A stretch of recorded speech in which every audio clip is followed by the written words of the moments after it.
Hey, this is Scott Snyder, and you're watching the Sci-Fi Center. Welcome to the Sci-Fi Center, the place to be, where comic books and wrestling collide magically. Movies, TV shows, and pop culture we share. Get ready to rock, we're here to take you there. From superheroes to aliens in outer space, we've got the latest news and reviews in our embrace. Turn on your screen, let the neon lights glow. We'll take you back to the 80s. Let's rock and roll. Sci-Fi Center, where the legends come alive. Get ready to geek out, let your imagination thrive. We're diving into the past with a touch of modern flair. Sci-Fi Center, the ultimate pop culture lair.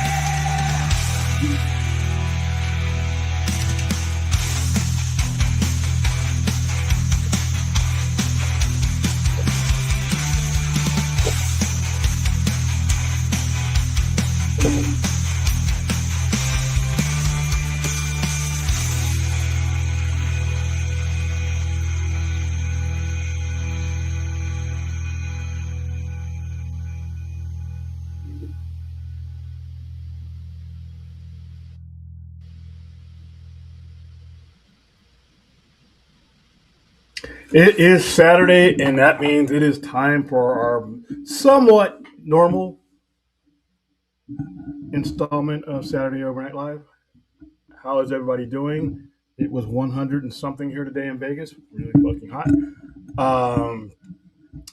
Those two images that I proceeded to show 82 years ago today, June 6, 1944, the greatest generation stormed the beaches of Normandy to liberate France and what would become the beginning of the end of World War II. Once that front line, once that Atlantic Wall collapsed, it was the beginning of the end. There was still a lot of dying and wounding and killing to be done, but that was the breaking point. Operation Overlord was so intense that Dwight Eisenhower had written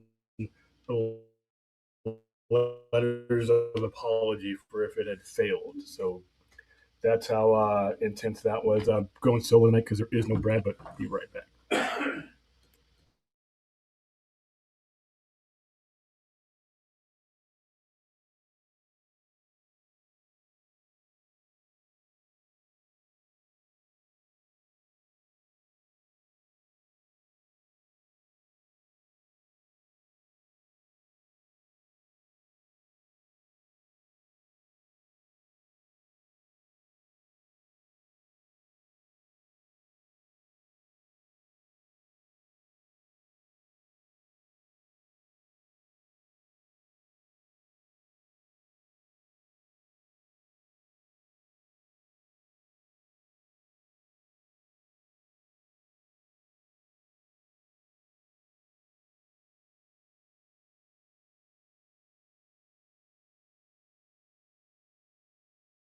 Constant reminder that I am in the middle of a live retail location. No, 82 years ago, Dwight Eisenhower. It was such a hard mission. It was so much doubt with the weather and everything else that they forecasted the amount of men that were going to die that day, and over 9,000 men on the first day were killed. 9,000 out. Just imagine that. 9,000 men on the first day. If you've ever seen the movie, my favorite war movie of all time is Saving Private Ryan.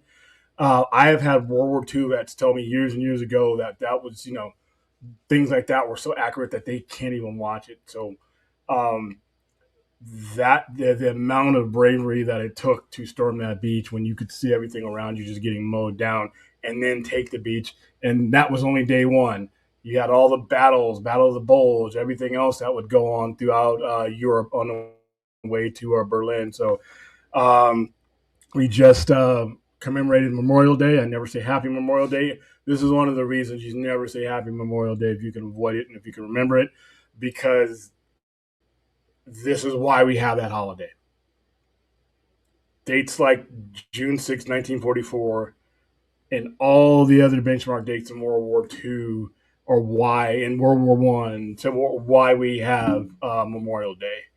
And whenever I look at the history books, whenever I look at a documentary or anything that covers World War II, especially on a day like June 6th, I cannot believe that I wore the same uniform as those guys did. It doesn't seem like we were even from the same planet. So a salute goes out to all servicemen, but for today, the ones that stormed Omaha Beach, and every other beach, the other 4 beaches that were stormed that day. So, all right, that was a somber beginning, but I just couldn't be the third generation military person that I am and go without that. So let's say hi to which is hopefully a sane chat. I don't know. By the way, some of you have already donated, but we have our Send William to Comic Con in style fund going. It is tethered to the top of the chat. You can get your own hour with me. I will shepherd you and show you how to do it. Or actually, I'll do it for you, but you'll be the host, but I'll be the producer. I'll be at the controls. So that one's 100 minimum. So if you want to do something like that, you can go ahead. What it does is it helps get equipment, helps get hotels, helps get a lot of the things that are channel funded, because most of the stuff I'm going to be doing, I'll be a fanboy for a little bit, but I'm going to be covering the convention. And each year I like to get it done better. There's a lot of things I want to fix from the last 3 years that we've gone. So if you want to participate in that, there you go. All right. Let's go and say hi. Sorry for the delay, but as you can see, when you hear that chime, that means that somebody's coming through the door. All right. How are you doing? Yes, I can see you. I can see all your messages from wherever you're coming from. Duckman, what's going on? Oh my God! Oh, what happened? What's going on? Oh, I replied in the chat. Yeah. I try to reply as many times as possible. Don't know why. I just feel excited. Okay, I mean, I if I can make somebody's day better, even better. What did you send it to? Which email did you send it to? Hello, Carl. Thanks for moderating yesterday and keeping the weirdness out of our AFSP celebration. That's me telling you guys with customers in the store. Yeah, now I had this on in the background because I was dealing with a customer and another customer was watching it while I was doing my geek thing. I tried to get into it. Usually for me, overtime hockey is like a line of cocaine. It's just there. I sniff it up. I don't do drugs, but it's like that's my drug. I just didn't care. And then the only time I really turned my head, because I watched some of it and they were up 4-0, and then I'm like, okay, well, the Dodgers are on. I have the Dodgers on another TV, so I'm like, and then I'm dealing with some people, picked up some comics, and then, come back and hit the little screen because it went to the dead screen, and then it's 4-4. And then I see how some of the goals were scored. Nobody deserves to win this game. You got a bonehead Carolina guy, and I can see it on the screen right now, put a goal in his own net. And that last goal was a fluke. The overtime one ended in 5-4. From where I can see from the highlights I watched while I was getting the show back up ready, if Carolina starts the goalie that they put in, I think they win that game. Because that previous goal I saw, I replayed all the goals. He let in the breakaway was bad. That wasn't his fault. But the idiot putting the goal in his own net, that wasn't his fault. But there were two really bad goals he gave up, and that last one is when they pulled him. But I think if that coach had pulled that goalie a lot sooner, I think Carolina's up 2-1. I'm going to try to care for a little bit, just to because it's sports. If somebody just texted me and asked me who I think is going to win, no money in the game. No, I still think Carolina wins, especially if they win if they split. They had to come into Vegas with a split. If they leave Vegas tied, I would have to say that the next two out of the next three games would be in Carolina. Um, and I just think they were a goaltender pull away um, from probably being able to win this game. So, but if the Kings were on the air, I had it on. I pulled out my little chair, your little chair. I had a customer who was not a geek. I kept them distracted while I got with the geek, and but yeah, I was watching that. Plus, I was watching the Dodgers games. But yeah, I told myself if there was sudden death overtime, that will be what would get me back into this final. It didn't do it. My heart didn't jump, and it usually doesn't matter which teams. I think I'm just so disgusted with the Los Angeles Kings that hockey right now is just not doing it for me. So there you go. Judging on the first three, that's a long two games for this might go seven. This is a series that, like you said, I gotta at some point I'm gonna have to buckle down and actually watch it. Even if I'm not as engaged as I usually am, but I think with every game has been one goal game. If I'm not correct, two overtime games and another one goal game. So I don't see anything changing. If I had to bet fake money, I don't have the balls to. I'm not as sure to bet real money. I would still say Carolina in 6, but I wouldn't be surprised if Vegas didn't lose another game. Killing Nazi never gets old video game.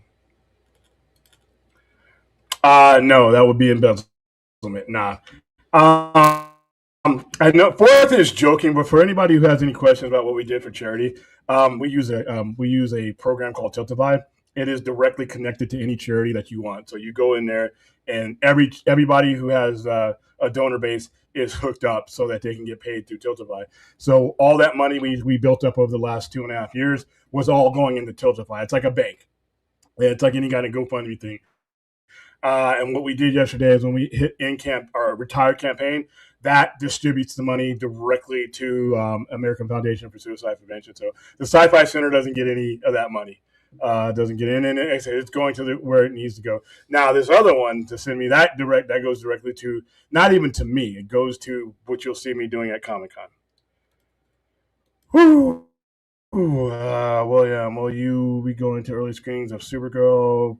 No, well, for the Flash, we had advanced screenings, so I'm told that they will not be doing advanced screenings here in Vegas. I don't believe them because they said they weren't going to be doing advanced screenings for Superman. I ended up renting a theater out for Superman, only to find out right after I paid my money that they were going to be doing something there. So I ended up going to all of them. So I'm going to wait. I'm going to wait until I find out for certain that Warner Brothers is not going to be doing a screening here before I go into the Amazon screenings. I am intrigued and looking forward to Supergirl, but I'm not looking forward to Supergirl so much that, I can't wait till Thursday, if we don't get a screening for it. Yeah, 3,200 Australians. We had them all. We had Canadians. We had Scotty from Star Trek. He was on the beaches of Normandy. He was wounded. He was wounded pretty bad, too. And I don't know if we'll ever get. I would hope that during my time in, if I ever had to do something like that, I would have the balls to do it. But I shake in my shoes watching the movies of them doing it. And, you just hope that your training would kick in and that you'd be able to do what you needed to do. But they had to. And it wasn't pretty. Just to see your buddies getting mowed down, and still they were getting mowed down to the point where they had to keep reforming units and battalions because they didn't have enough of each one, and then they had to go forward with that. And that was just breaking the barrier. That was just the beginning of the liberation. You still had to go in and get from Normandy all the way to Berlin. So they did that in June of 1944. The war in Europe didn't end until April 30th, 1945. So there was a lot of gut wrenching that went from that point on. and then you still had the war in the Pacific. So oof, it gives me chills every time this date comes up. Like I said, every time I look at my uniform, I look at my flag that I got from the little, the war that I participated in. And even though I'm very proud of this. I'm very proud of my service. I'm very proud of my dad's service. My grandfather was in Berlin. He fought in World War II. I have uncles and cousins and master. I mean, I'm proud of all of our service. But when I don't know if it holds a candle to some poor private, who just got cut down because so much lead was coming his way, or wow, just give me chills. Yeah, they got the team in 2017. They began play in 2017, and the thing about the Vegas Golden Knights, is it was significant because we had the 1 October shootings that happened right as they were beginning their season, right as they were beginning, and the community banded around it. That's why I never really dogged the Knights, even though they're in the Kings division. Um, because I have neighbors, I have people all around me that I live in the city that all that happened in. So, and I know they're a very hated team, but for things that have nothing to do with the actual franchise. But yeah, we've had a professional hockey team. Oh, you talking about the WHL? Women's hockey? Maybe. What did I send? Actually, I'm unable to say in this chat. It seems that YouTube blocks a lot of normal comments in the chat. Okay. If I get it, I'll take a look at it. All right, guys. Tonight's topics are going to. I just got done reading Catwoman #1 that comes out. Thank you, Scott Snyder, for sending us an advanced copy of that. Just got done reading that. It's very good. We will talk about the whole Stargate fiasco, what's been going on with that. And Ted Lin opened his mouth again. And this time, I really don't disagree with him, but he's getting a lot of shit because people that's what they do on the internet. They go completely nuclear without reading a contest. And what else we got on the list? Oh, we're going to go up and down some of Spider-Man's costumes, hits and misses. So we will not have Brad today because, no stamina having Brad. I guess he got all kung fu out. So they hate us because they. No, the reason why most of the country, North America, hates the Golden Knights is because, and it's not their fault. This is what the league did when the Golden Knights came in. For those of you guys who are in the hockey, I know it's not the biggest, you have two ways you can bring in a team. You have a supplemental draft and an expansion draft. Supplemental drafts are when you get the guys from the minors, you get the college kids, you get the people who are unsigned, free people that that are on the cusp of being able to be in the league, maybe not. And you get people from other countries, professional teams and their secondary teams. You usually suck. That's why when you see an expansion team in any sport prior to 2017, they were pretty much garbage because they were getting a starter league and it would take you 5, 6, 7 years. I think as soon as you had the Florida Marlins who did it in 5 years, but even then, Wayne Huizinga signed a lot of free agents for 1 year and dumped them. So Vegas came in under what's called an expansion draft. Now, an expansion draft is different. Expansion draft means that every team has to leave a certain amount of players available. Now, they did a lot of wheeling and dealing so Vegas wouldn't take certain players that that they didn't want to give up. But with an expansion draft, since you have to leave those players available, you don't have the option of using that player as an asset. You don't get to trade that player away to get a better player. You don't get to use that player's salary, and the rest of the league, was already in motion. So if you were over the cap, you couldn't do anything. So they got the expansion draft. So every team had to leave certain players available. 2, they didn't have a cap, and those two things right there. If either one of those things, if the Vegas Golden Knights came in with a supplemental draft, we wouldn't be talking about them because there's a good likelihood that they would be gone already. And that's why the NHL did it. They could not have another disaster in the desert. We saw what eventually ended up happening with Phoenix. They ended up going to Utah. And the NHL and all the owners said if we were going to put a team in Vegas, it couldn't fail because we're collecting this money from Bill, I forgot his name, the dude who owns the team. We're just to move the team out of Vegas in 5 years because it sucked. So they didn't do that. They overcompensated though. So, but that's something they adjusted when the Kraken came in. That's why the league, the majority of the teams, all Vegas did was take advantage of the rules that were presented. They didn't do anything wrong.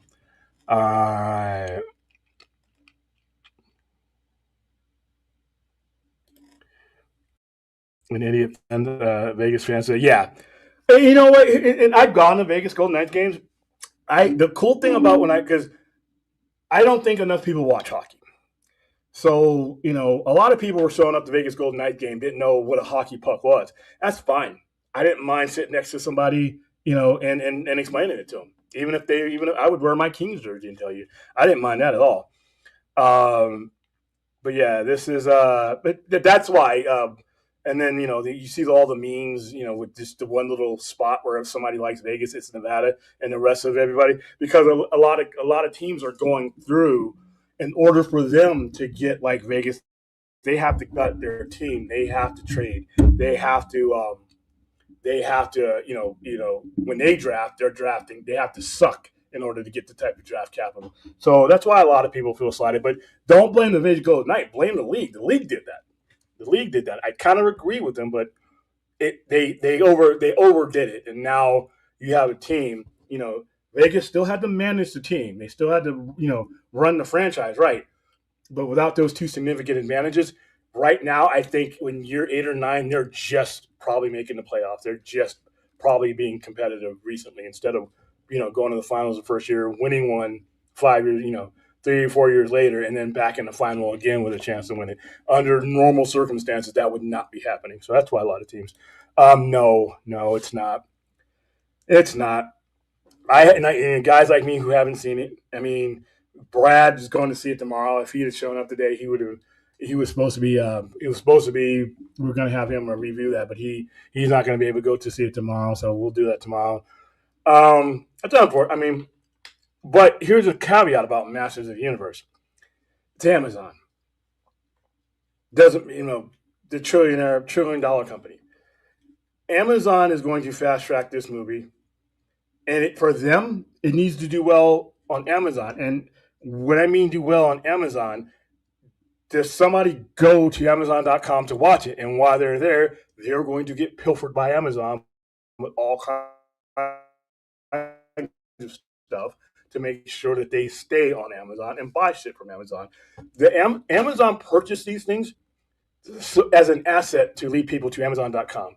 Amazon's backbone of what they do is Amazon Prime and the goods and services that they funnel. That's why they're $1 trillion company, not because of movies. Movies are a tool to get you there, and it works. I don't know. I don't know all this movies. But he's not the reason why He-Man's not hitting. Okie dokie. Let's go ahead and jump in to the Netflix stuff. All right, so Dan Lin made some comments, and before I start, don't get what I'm about to say as some great defense of Dan Lin. He seems to be a bit of an ass, but that doesn't mean what he is conveying is wrong. All right, so let's get this up. God damn, ad blockers. All right, here we go. Netflix film box says streamer won't work with directors who still want theatrical, and we've accepted that. All right. Netflix is making overtures to movie theaters ever since it launched its bid to buy Warner Brothers. Even after that deal collapsed, Netflix is signaling its openness to working with cinemas by deciding to give Greta Gerwig's Narnia, The Magician's Nephew, a full theatrical release. It's all part of an effort by Ted Sarandos, Netflix CEO, by the way. Put a pin in that because his work really matters more than anything, to signal that streaming giant is not the enemy. But Dan Lin, chairman of Netflix film division and employee, didn't deliver the same message during a recent sit-down with New York Times. All right. That's in contrast to Lynn's predecessor son job, Scott Stuber, who sometimes clashed with Sarandos over the struggles to give Netflix movies from major studio to auteurs like Guillermo del Toro with Frankenstein, Alfonso Cuarón, Roma, more robust theatrical releases beyond just an awards qualifying run. And Stuber never gave up on trying to land cinema purists like Christopher Nolan. If it, when it comes to his new movie, it's about when if we can find a home for it. That's what he told Variety in 2021. But here's Lynn. One mistake I made when I first joined the company, Lynn told the Times, was that filmmakers always said to me, "Please tell me the truth." And when I told them the truth, they might not have wanted to hear it. So now I'm learning to how to better read people. And if somebody tells me they want to hear the truth, I tell them in a way that it can be most productive as possible. And what he's basically saying is he's telling film directors that if you are shooting for a theatrical release, that he's less inclined to work with you. Here's the thing, and I saw the response to this all over the place, and there's two lanes of responses, and they're both ridiculous. And one of them was like, "Wow, I guess some people are lucky that Paramount got Warner Brothers instead of Netflix, because look what they're doing," or Netflix was lying. Both of those are bullshit. Both of those are bullshit. Netflix, this is what they do. And I get annoyed and I wonder why people always want to change Netflix into something that isn't Netflix. They they may have an occasional this or that they give a theatrical run, whether it be for awards or, as a promise to somebody. But by and large, for the most part, Netflix is a streamer. That's what they sell. They make their money off of users subscribing off of what they have on their subscription service. That's where the bulk of their cash is always going to come from. It doesn't make any real sense for them to send you somewhere else but where they want you to be. Now, had they acquired Warner Brothers, they would have had the infrastructure to do that. They would have had the distribution hub to do that. So when they were talking about this before, it wasn't a lie. It was with the intention of purchasing a studio because Warner Brothers is a theatrical asset.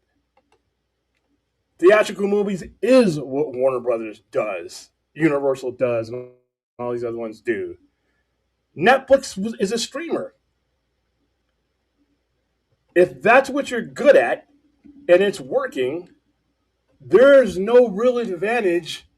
And I hear all these pundits say, well, what Netflix going to learn if they put the movie in the theaters? It's a more prestigious. They don't give a fuck. They make money off of the volume of shit that they just produce. And even if you and I never heard of some of the stuff that they put out, and trust me, you can go up and down Netflix and see some shit that you never heard of. Somebody's watching it. Somebody's watching it, and somebody is staying subscribed because it's there. It makes no sense if Netflix proper is not one that is purchasing a studio or starting a separate studio with separate distribution. It makes no sense for Netflix to get into that game. It's not what they do. It's like you going up to a hamburger joint and asking for Chinese food. Go to a Chinese food place. Hamburger guy doesn't need to change for you. There are places for you to go for that. And you don't need to knock the hamburger guy because he doesn't sell Chinese food, because he doesn't sell Chinese food. It's the same thing with Netflix. Why is it so hard for people it's Netflix? Had they had to purchase, and this would have been better if Netflix did get Warner Brothers, because you're about to see, if this merger goes through, you're about to see a bloodbath. You're about to see a whole bunch of state attorney generals sue and gum this up. You're about to see a whole bunch of other people sue, seeing how those lawsuits go. And then if it all goes through, these already told you that there's going to be thousands and thousands of jobs lost. There's going to be less opportunity for you to see a movie, because even though he tells you we're going to do 15 movies on each studio, he's full of shit. He's at $79 billion in debt. He's going to cut every corner he can. But at least with Netflix, you didn't have two like businesses consuming one consuming the other. But I just never understood. Do you not understand what made Netflix successful? Yeah, it's great that they have the Irishman. It's great that they have Frankenstein. But that's not the backbone of their operation. They got a whole bunch of other stuff that you just burn through. And then they have their shows. They have their Squid Games. They have their Stranger Things. That's what they do. Even though Dan Flynn's an asshole, he's not lying. And Dan Lin is in charge of Netflix. And when he makes those comments, he's talking about Netflix on its own company without any studio involved. So if there had been a merger and there was a studio asset like a Warner Brothers, Dan Lin's not part of it. Dan Lin's an employee. He works for Ted Sarandos. And Ted Sarandos would probably be the one that would be the CEO of the merged company. And if Ted Sarandos says, we're going to use Warner Brothers Go Theatrical, then that has no effect. As a matter of fact, that would have been the best of both worlds because Netflix could stay Netflix and do what's made Netflix successful, and then you would be able to release theatrical movies for whatever window you want to without either entity corrupting each other. But I see these responses and I'm like, wow. So and that was one of the things that when they were about to get Warner Brothers, when Sarandos almost had it, a lot of dumb shit was going around. Well, if he gets it, it's going to be the end of cinema. And I'm like, are you paying attention? Are you just reading headlines and doing scratch and sniff again, sniffing the page to see if the words come out? No. Had they acquired Warner Brothers, it would have been an entirely different scenario. Probably been the preferable scenario. So, yeah, when it comes to the whole Netflix thing, and like I said, I didn't mute Netflix, so it's all over my timeline. It's all over my even the non-Twitter stuff. It's like it's everywhere. And I'm no big defender of Dan Lin, trust me. But what he's saying is the right answer for Netflix. Now, if Netflix decides to invest in a studio infrastructure in that regard, different conversation. But right now, Netflix as it stands should be Netflix and shouldn't listen to anybody else when it pulling in how many billions a month, doing fine. If they need to make an adjustment, they need to purchase a studio. Or they need to create a small studio, maybe not on the scale of Warner Brothers or Universal or MGM, but something that allows for them to be able to separately make movies of that quality that are going to go into cinemas. Netflix proper should not be getting into the theater game on that scale. If they do it, they need to create their own separate studio ran by people who run those type of movies, and then let Netflix make Giraffe Man or whatever it is they got on there that people obviously are into because Netflix is doing well enough. All right. So I wanted to get that out the way because it's just annoying. Some of the shows are going to be the shit that just annoys me today. A lot of it's not even topical. McDonald's in China is technically Chinese food. But if they're selling the Big Mac, that's an American dish. I mean, let me tell you. All right, let me catch up. Okay. Backrooms is the #1 movie in the Australian box office. Well, I still haven't seen it yet. Backrooms sounds like a streaming movie for me. I didn't see anything in that trailer that said, wow, well, you got to go out and see that. How you doing, Azteca? What's going on? Am I going? No, I am not. My next convention, my next event is going to be San Diego. And then there's a couple of them after that. Okay.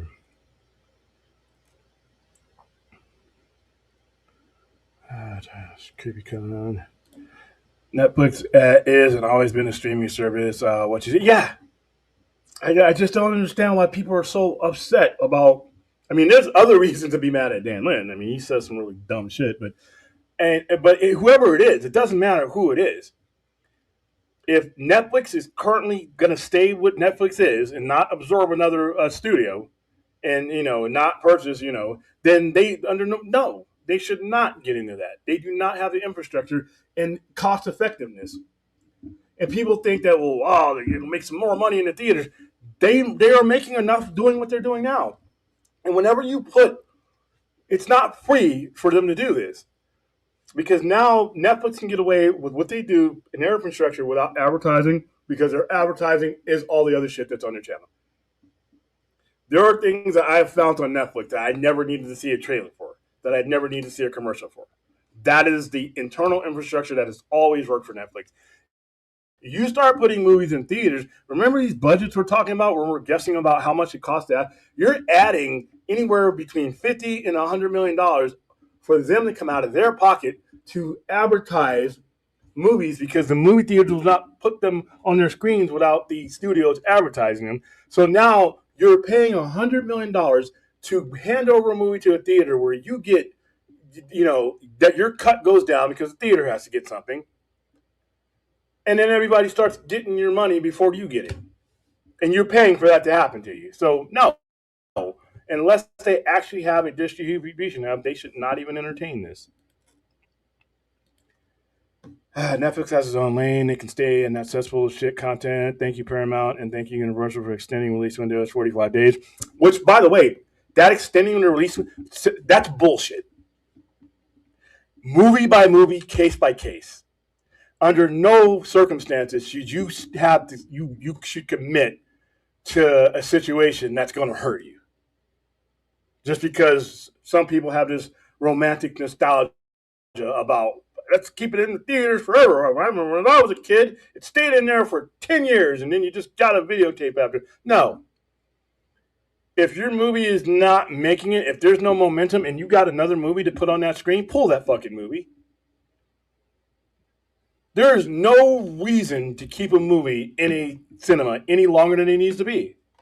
Now, there are some movies that you can do that with. And that's what I say. There should be no blanket rule one way or another. Case-by-case basis. Monitor the revenue. If the revenue says yes, you keep it then. If the revenue says no, you pull it. Some of these movies don't even need to be in there 21 days, let alone 45. You're going to keep Masters of the Universe in there for 45 days? What the fuck for? So it needs to be on a case-by-case basis. No studio should come out and declare this thing just to give somebody a feel-good. Because that's all you're really doing. You're basically lying. Because you're telling somebody a truth that doesn't make any sense to you. And like I said, I'm going to give He-Man. He-Man's the current one right now. What, 45 days for that? Even though it's an Amazon, but any movie, even if it wasn't Amazon, they could filter it through their website. If the movie pulled in 12 million globally over the first 3 days, I think you can probably tell that you don't need to keep that movie in the theater for 45 days. That's a screen that can be, because you're really hurting the theaters when you do that.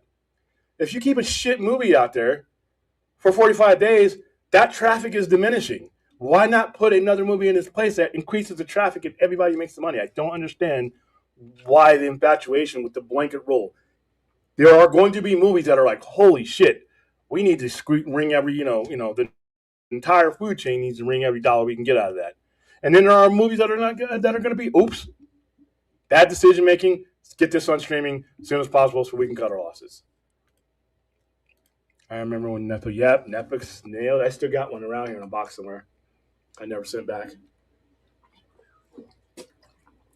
I'm a criminal. Get off my lawn. Yeah. Too hot to be on anybody's lawn today.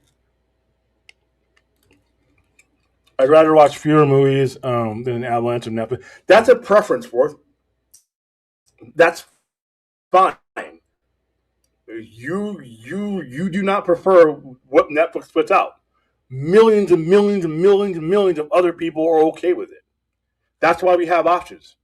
You have the option to go other places to get the kind of stuff that you're looking for. And that's fine.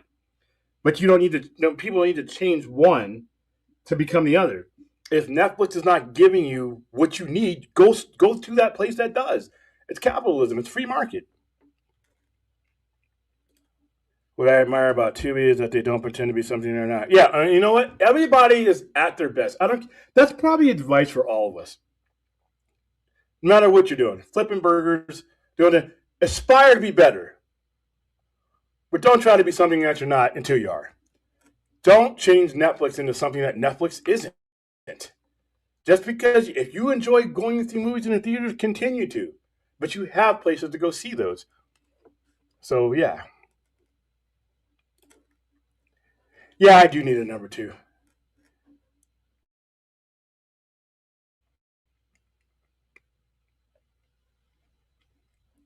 Let me hold on for a second. Plus, I'm gonna go turn on the air. Why? I don't know why my fucking air is kicking off. It's too goddamn hot in here. I'll be right back.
All right, I'm back. This fucking air better kick on here. All right, let me bring in Phil. What's going on? Nothing. I just got home from Scary Says his Movie. devices are not connected, so I'm gonna let that spin for a little bit. I'll go back. Try this again. He's still spinning. Is it me spinning or is it Phil spinning? Let's look.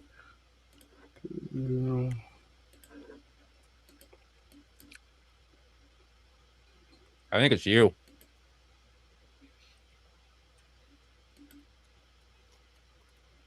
Ah, Phil's there. Cool. Yeah, I was in. I Oh, can no, hear it's you. me.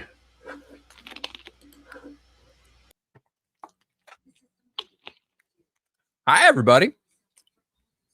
I wasn't expecting to host the Sci-Fi Center tonight, but I guess y'all get me while William pops in and out. And he's a spinning. He is a spinning. He's a spinning.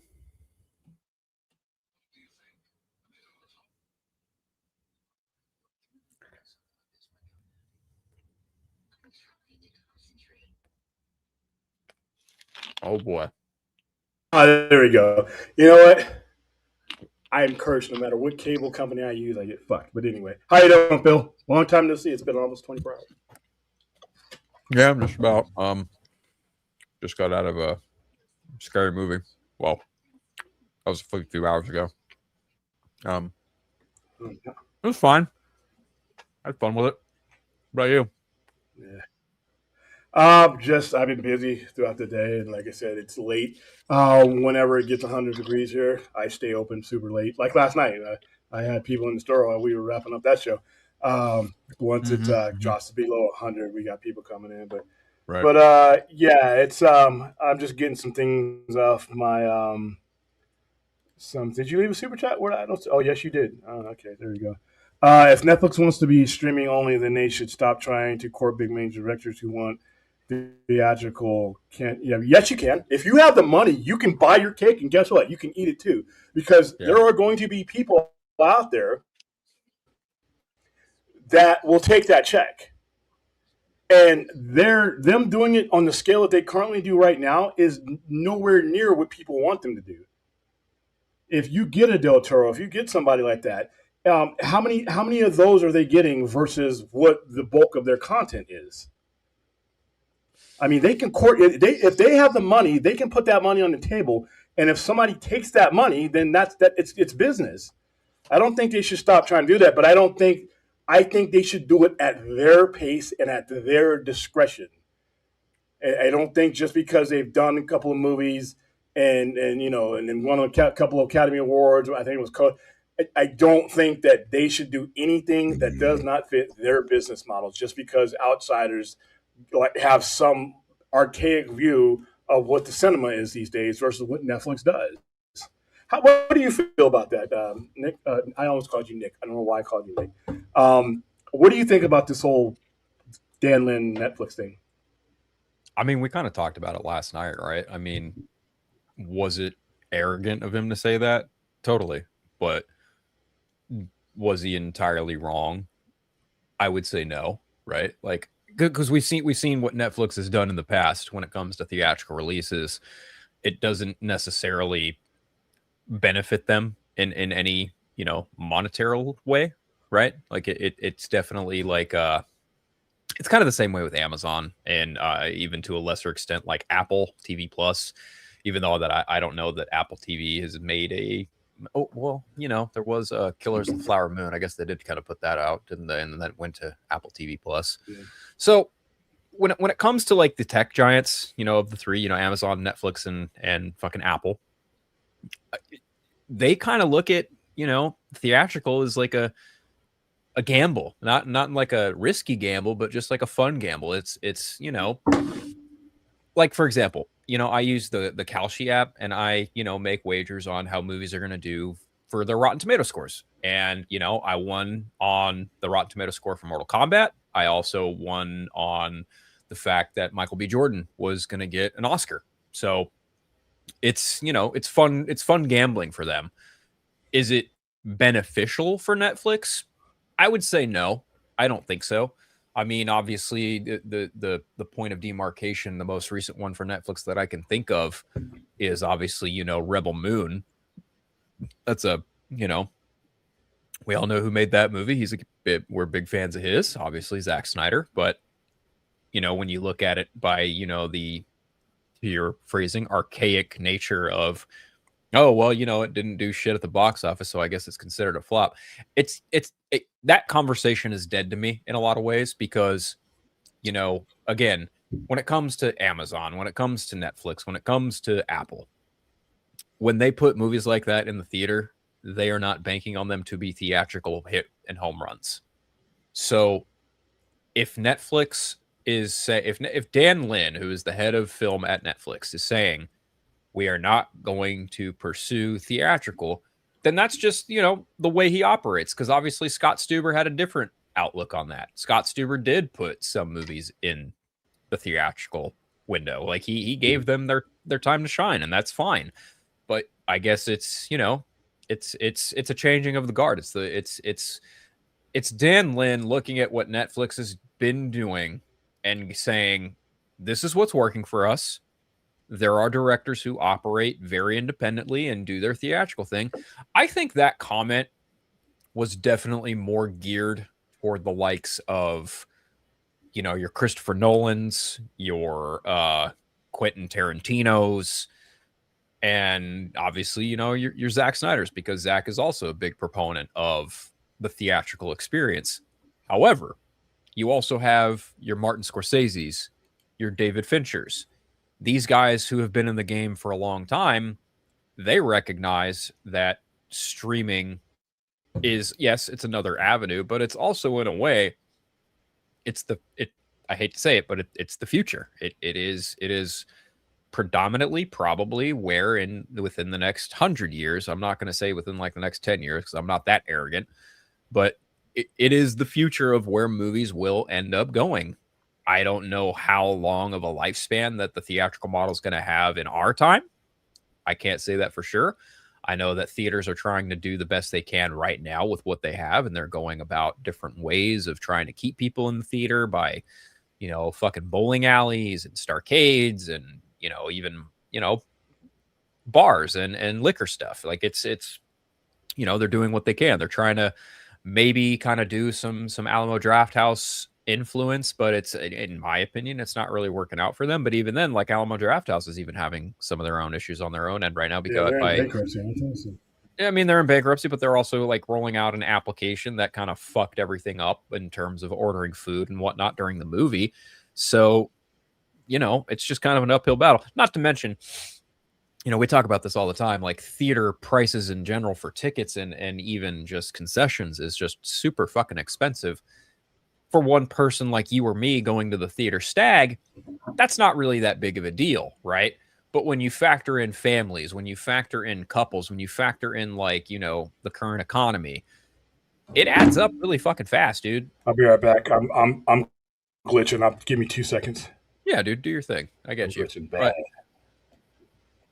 again, like when it comes to the theatrical model in Netflix, again, I just to kind of sum it up, I think what Dan Lin said was fairly arrogant, but I also see the transparency in what he's saying because, I mean, let's face it, Netflix has been a very consumer friendly. What's the word I want to use here? Giant. I mean, they didn't start off being a giant, but they've really grown into one, and they've again been very, very consumer friendly. I mean, as someone pointed out in the chat, forgive me, I don't know who, but you know, they pointed out that they used to just send DVDs to your house. You didn't have to go to a Blockbuster. You didn't have to go to a Hollywood Video. You just waited in the mail. And then that eventually turned into an application. And then that application turned into a library. And that library got full due to licensing deals. So Netflix was just making money. So by the time Netflix started making a lot of money, they started to invest in original content. Now, granted, they've put out a lot of, you know, not so good content. And then they've also put out things like Bird Box, like Stranger Things, like, you know, they've produced a lot of in-house anime that honestly people never thought would see the light of day. So yeah, I think that, you know, Dan Lin is kind of an arrogant prick, but he's not entirely wrong with what he said.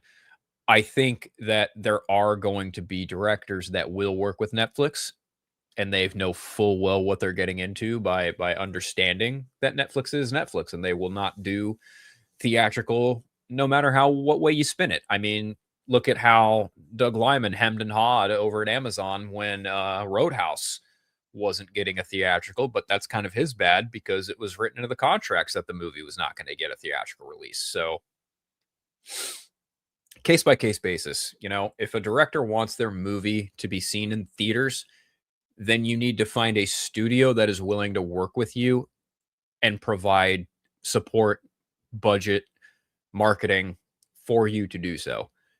If you want something immediately beamed into people's houses, if you want people to see it immediately, then sure, go to Netflix, go to Amazon, go to fucking Apple. It's just all about preference these days. Like a friend of mine who works down in Los Angeles as a PA, you know, he's always kind of talking to me from time to time about how difficult things are in the industry, but also just how things are shifting from your typical, you know, theatrical release models to stuff that is instantaneous. Not in the sense of like, you know, they shoot it and then put it out a day later. No, like they still, these productions take time. Like these things take time to be made. Now, where it ends up and where it gets released and the financial gain of that, that's a whole different conversation. But that's the conversation we're having, right? Like that is the, you know, that's the big question that a lot of people are asking is what are the hard numbers of some of these direct to streaming projects, right? Like, you know, you can gauge viewership all you want and say, yeah, these, you know, this viewership was really great. But what is the financial back end of that? That's the part where a lot of, you know, people like me, people definitely like William, and people like our friend Dave over at the Vodka Stream, like when we want, you know, numbers to back this information that aren't just viewership numbers, like we want hard dollar numbers, it's kind of hard to gauge how successful these projects are simply because, you know, there is no Nielsen equivalent to streaming when it comes to, financial success of these projects. We just have to assume based on what continues and what does not continue. That's just kind of my take on it, honestly. I don't know how much of that you caught, William, but Yeah, I'm StreamYard is not cooperating with me, so that's where you guys are hearing from my end. You guys should be able to hear Phil just fine, but I'm shutting down some things so that I can. I think everyone heard me just fine. I'm not entirely sure though. Yeah, let's see. Let's try this again. All right, so yeah, thank you for the super chat, Rational. Hope you, if you guys can't hear me, let me know in the chat. But that's where I'm at when it comes to the whole Netflix thing. Don't try to change Netflix. Don't try. These streamers, they have their own motives. Let them be what they are. All you're going to do is ruin their business model, trying to make it into someone else's. Mm-hmm. As far as Supergirl, I think Supergirl is going to do. I don't think it's going to do. It's going to be a blockbuster, but I think it's going to do enough to keep the narrative going forward. The only thing, like I always worry about these things is, like I said, he's not under contract. I don't know what the future is, and that's why I continue to say, just give me the Lanterns. Once I get to Lanterns, and I hope I get more than one season, but if I can get one season of this, then I can put that in my pocket. Then that's fine. Everything else, Man of Tomorrow, Buzz Lightyear, all that stuff. I'm paying attention to it, but it's over there. Lanterns is getting closer and closer, and Supergirls is just something else. I gotta, I like the story. I like Supergirl, Woman of Tomorrow. So that is, I like the story that it's inspired on. I like Tom King's version of this character, so I'm looking at it, and from what I've seen, it looks fine. It looks fine, so I don't think it's going to be out of the theaters in a week and a half. I think it's going to get no. I think it's going to get. I think it's going to get a 30-day run, and depending on how it does on the tail end, then that's when you'll start seeing getting an HBO Max. They probably already have a date for it to go on HBO Max before anything even happens. So I'm going to guess. But that's an internal number. I'm probably going to guess the same deal for Superman. It's probably going to hit like the first week of August for HBO. For Supergirl, they're probably going to give it until Spiderman comes out and then put it on HBO Max. That's my guess. I don't know. Yeah, because Spider-Max is going to take up all those screens. So yeah. So all right, let's see real quick before I get into Absolute. I just finished reading, like I told you guys at the beginning. Yeah, I just finished Catwoman #1. Comes out this Wednesday. And it's really good. I mean, I know it's a shock that you guys know I'm a shill for the Absolute Universe because it makes me money, but that's not the only reason though. It's good stuff because it's actually good. Yeah. It's very readable. I can hand this stuff to anybody. Yeah. I can hand any Absolute book to anybody coming in here, whether they're coming back or they're coming to you. Now, if you're a Catwoman fan, there's a lot of callbacks to her classic origins and her classic look. Even her most recent looks that come from New 52. I mean, you see the exact same costume as you open up the pages. And it paints a picture of someone who wants that last score. She wants that last score. She's 25. This takes place, opens up on her 25th birthday. Mm-hmm. She's telling you her motives, why she does it. She doesn't do this for the money, she does it for the thrill and being the person who can get that thing, but she doesn't want to do it forever. Right. So yeah, she wants to get the hell out of it, and it opens up with her. She's doing a job, but then she gets attacked by a bunch of other Catwomen. So now she's got to figure that out. I don't want to spoil it too much because there's some twists and turns. But I'm going to tell you that if you enjoyed her in any way, shape, or form from Batman, Absolute Batman 13 and on, you're going to love this because it's more – that story was more focused on her being a support character for him. Here, she's the star of the book. She's the star of the book, and they explain her origins. She's from Cuba. She's Afro-Latino. She's from She immigrated from Cuba. So there's a change change there. I'm assuming I didn't get. I got all the way through it, but I didn't. Fal- Falcone is brought up, but I'm not 100% sure unless I missed something that she is the daughter of Falcone because in this universe she doesn't necessarily need to be. Right. But you know, I'm assuming that he is the father since the mother is obviously different than our origin Right. here and the normal universe. So I'm assuming that Falcone is, and we'll see him, but it's almost like you're not necessarily reading an absolute book as much as you are reading a different point of view of this character. Um, the motives are the biggest thing. I mean, when you read Catwoman, Catwoman's never stopping. Catwoman, Yeah. in our universe or in the normal universe, loves what she's doing. You know, she gets caught up in all kinds of crazy stuff. This Catwoman is much more calculated. She's more careful than the Catwoman we know. She's got a cat cave, by the way. She's got a cat cave. So basically, everybody What? in this damn story has a cat cave. Yeah, she's got a cat cave, and it has Oh, it looks exactly like you think it does in your mind. Um, okay.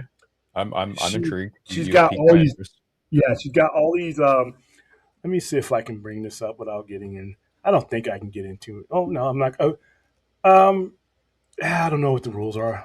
Hold on, let me do it anyway. Fuck it. Well, did you sign an NDA? Did you fucking No, no? and I've shown these things on here before, but whenever somebody sends me something like this, I always want to like be very careful in how Yeah, absolutely. I do.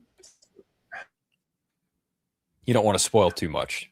I think showing off the cat cave. would be- So this is the opening page. There you go. Wow, this dude StreamYard, you're fucking me tonight for all this money I pay you. So there is the opening. Let me get to the PDF. There's the opening. This is London. She's breaking into somewhere. And now you think it's her at the beginning, but it's not. It's other people dressed it's up an as her. imposter. Wow. Okay. Yeah. Yeah. Because yeah. A bunch of them. Yeah. And then you see Catwoman. I love this outfit. I Yeah. love this outfit. I love that. I was on Black Mask. That thing annoyed me. On her, it just works with the ears. And she's like Yep. the ears for them, these girls. And she's basically not making fun of it, but she's basically bringing up the differences. The ears are an accessory. She's got all kinds of tech in those ears, and she's explaining all the tech that everything she has to tell is a necessity to get the job. And there's only one of me, and so she tranquilizes this chick, and then she's about to start interrogating her, and then a bunch of these other Catwomen show up, and then this is a really cool splash page. She beats the hell out of all of them. This is her just attacking all these Catwomen. And but they set her up with a bomb. Yeah, they set her up with a bomb. Then this is her waking up. Happy 25th birthday. She's super rich in this. So everybody's rich, but Bruce is broke. She's got her little mansion she's talking to. She's got her eye. She's got her retina thing. And this is what I was telling you about. This is as far as I'll go. That is the cat cave. Mother of See, it says fucking cat cave. Christ! Yeah, there is the cat cave. Wow. Right That's there. So awesome. and then you see her uniforms, her exoskeletons, all her original costumes, all the shit she stole from Roman. So that's kind of cool. And then this is a little bit of her origin. Her this goes back to when 12 years ago when you see in Absolute Batman where she's talking, Yeah. she's hopping the rooftops of Booth. She's stealing from her foster parents. All she's trying to do is flip whatever she steals so that she can get a better life. Yeah. So she's a thief by necessity. So that's a big difference. But this Catwoman just reads much more like a calculated business person. She's basically more like Bruce Wayne of our universe than the current Bruce Wayne in the Absolute universe is like him. Artwork is great on it. I haven't seen one rendition of this new Catwoman that doesn't look great. And I got all these variant covers that are coming out too that I'm gonna have to snatch. Probably another fucking Quintana one that I will pay too much for and not sell, which is a bad business. But it's a Target like a Target cat house. That's pretty much. It is a helmet that looks like a ball because it's she stole it from Black Mask. Black Mask. Yeah. She stole it and adapted it um, from the technology from when she was she pilfers from everywhere, but there's a purpose to everything she has, and even she's all the tech that she has. She's like, all this stuff is junk now because it served my purpose. Um, So cat I have a ears. No, question no, I'm for not you. putting on the cat ears. Go ahead. What? So of the two Absolute books that have come out in the last couple weeks between this and Absolute Green Arrow, which one gave you more of a like wow reaction? Right? I like Like which this which one. one which one surprised you more? Catwoman? Yeah, because I didn't expect to see how she was living. I didn't expect to see her because you don't get to know any of that in the Absolute Batman that she's in. She's a Mm-hmm. support character, so some of the things, some of the cosmetic changes that they made, and Right. some of the motive changes and where she's at, who she deals with, who she has at her disposal is a lot different. With Green Arrow, since they told us at Comic Con that he's basically a serial killer, and when I open up Green Arrow, he is. Um, He's fucking I murdering think what people left shocked me and more right. about Yeah. Green Arrow, yeah, with killing him internally with acid and poison him. What his was, I was the only thing that surprised me about Green Arrow is the level of violence. Yeah. This is not a superhero comic. This is No. a straight up killer. I mean, It's a murder but mystery, straight up. yeah, and so how is he going to fit in with the Justice League or whatever you're going to call? Because he's going to be aligned with them come November, which is going to be crazy. Because all these other people have morals, and he's putting arrows through people's eyes. So it's going to be a tough one. But I really think this book is going. This is a 6-issue miniseries. Going to guarantee you right now on June 6, 2026, it is going to get extended at least another couple of issues. I wouldn't be surprised if that's what they did with Martian Manhunter. Yeah. I wouldn't be shocked at all. Yeah, so I was happy with this. Once again, thank you to Scott Snyder for sending us the advanced copies so that I could take a look at it. Because I was, like I said, I am just from the covers alone. She's got like 6 variants, and then they have 6 ones that are going to get dropped, and these drops that they do, which I probably need to stay away from because what they do is they drop these books for about $30. And if you're there, you can get them. You can get these advanced copies, or not advanced copies, or they're copies that are not going to be carried in stores, exclusive Quintana. I got a Quintana, not this one, but I got the Absolute Batman 21 with Two-Face on it. I got the Quintana cover because I was there when they did the drop for it. Different. This one was there you go again. This one was a trade variant, but I got this from somebody who desperately wanted to get their stuff signed at the Comic Con I was at. So Nice. And I got the little certificate with Scott Snyder's face on it. Nice. But yeah, they'll be doing that for Catwoman too. But Catwoman's basic covers are going to be nice, and I think Catwoman's this kind of character that's weird because she exists in this universe, but it doesn't. She doesn't have. She doesn't have the tragic drop off that I can tell, but we're not done getting her origin story too, because I'm pretty sure they're going to give us that. But I love the look and the feel of this comic. For those of you guys who have been missing out on the OG number ones that have been coming out, and you're getting the reprints and everything else, but jump on this one. This one is going to sell out. Get the variants. I'm If you get considering a getting a chance, variant. I know there's a lot of people who just want the 8 covers, and that's fine. Yeah, I mean, if you have the opportunity, sometimes the opportunity's not there, sometimes money's not there. But if you have a chance, every time that they release one of these things, like with Green Arrow, I still got the variants and stuff, and I got the foil variant for Green Arrow sitting up there. But if you get a chance to get some of these variants, grab some of them because then it becomes collectible for you. But other than that, the story is good. The art is good. I think you guys are going to love Absolute Catwoman #1. And yes, I am a shield for Absolute. I don't know if I can move this, but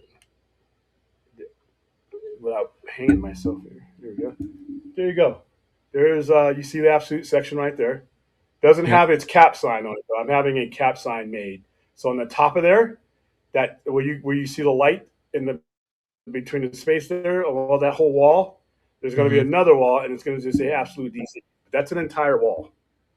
That's a whole wall. That is 1, 2, 3, 4, 5. That's 6 levels of DC, and I'm not done adding yet because my goal is to keep as many of those covers so that when you come in, you're blown away. Because the biggest seller for me on Absolute, besides the actual story and the desire, is the covers.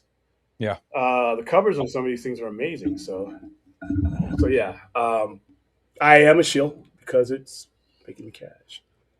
And plus, I I like the story. And I've been disenchanted with DC for so long. I'm happy to not be.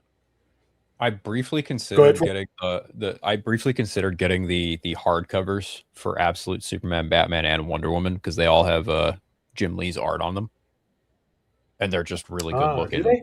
hardcovers. Yeah, yeah. The hardcover editions, they have special hardcover editions that have Jim Lee art on all three of them. Like Jim Lee did the art for the Superman one. It looks pretty awesome.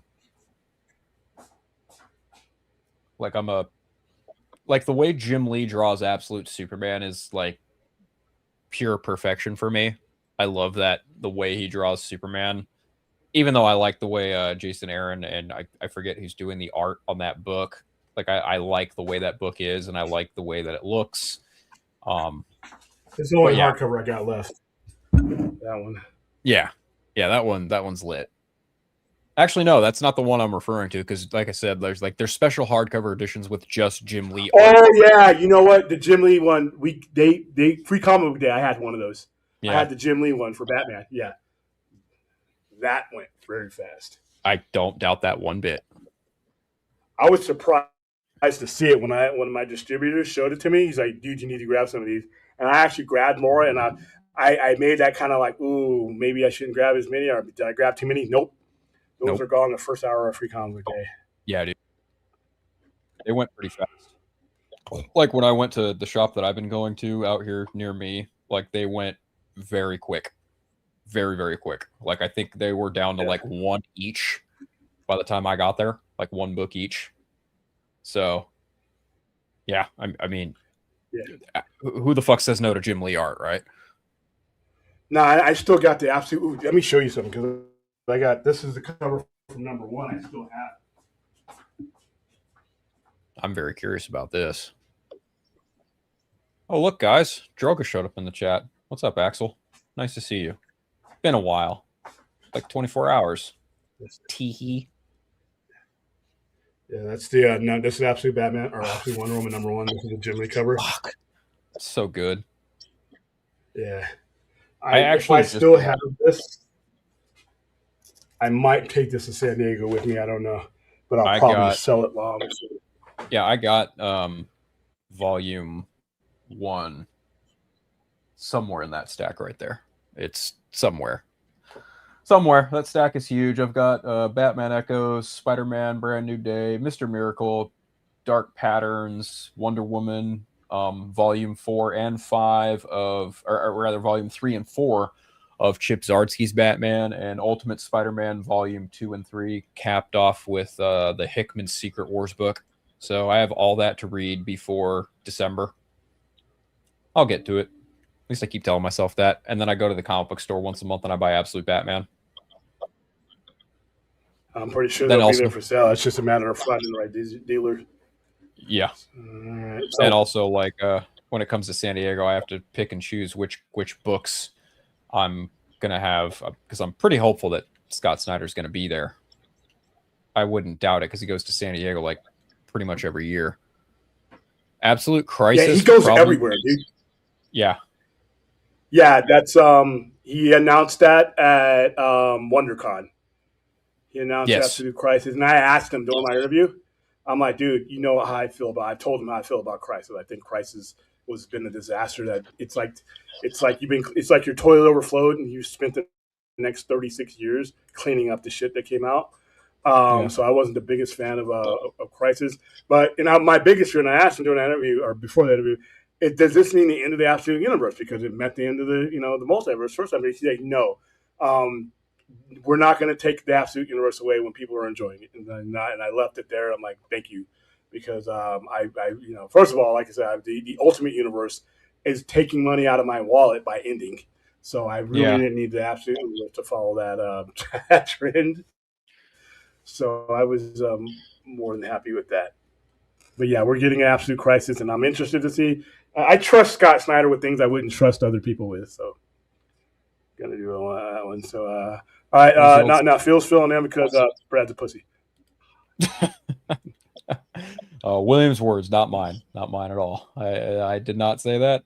That was all William. Just saying. I'm always more than happy to lend my voice when I see it. I just so happened to be awake and I saw that William was live, so I was like, hey, I'll tune in. And I saw that Brad wasn't here, and I was like, well, if you need a number 2, I got you, man. Always. And I'm sure that when San Diego comes around, you'll probably see pictures of me and William just doing all sorts of Comic-Con shit. I wouldn't doubt it. Yeah, I can't wait, dude. We're inside of 2 months. We're starting to get where the days start to come quicker. I've been looking forward to it.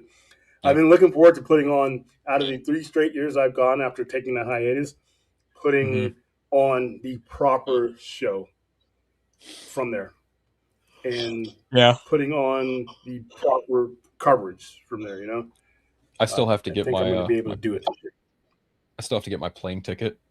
I haven't gotten it yet because I'm not driving this year. I'm going to fly. I just think it's much easier for me to just fly. Like the hotel room's already squared away, but yeah, I'm flying. I know where I'm going to stay, and I'm not putting it out there yet because I know people will watch the stream and rent it. But no, the place I'm going to place, it's where I can be in a room and not have to deal with anything, and I can put up a green screen if I want to. And I want, like I said, I want to do an actual proper. I want to do proper coverage this year, and not. I'm going to get one of those. I want my sound to sound good. I'm going to get good microphone. I might even get a new laptop. I need a new laptop anyway, but it's what better time to do it when I need to have a good laptop, better camera. Like right now, I'm using the Logitech cameras, the little itty bitty webcams, but I want one of those ones that look like cameras because it gives you a clearer picture.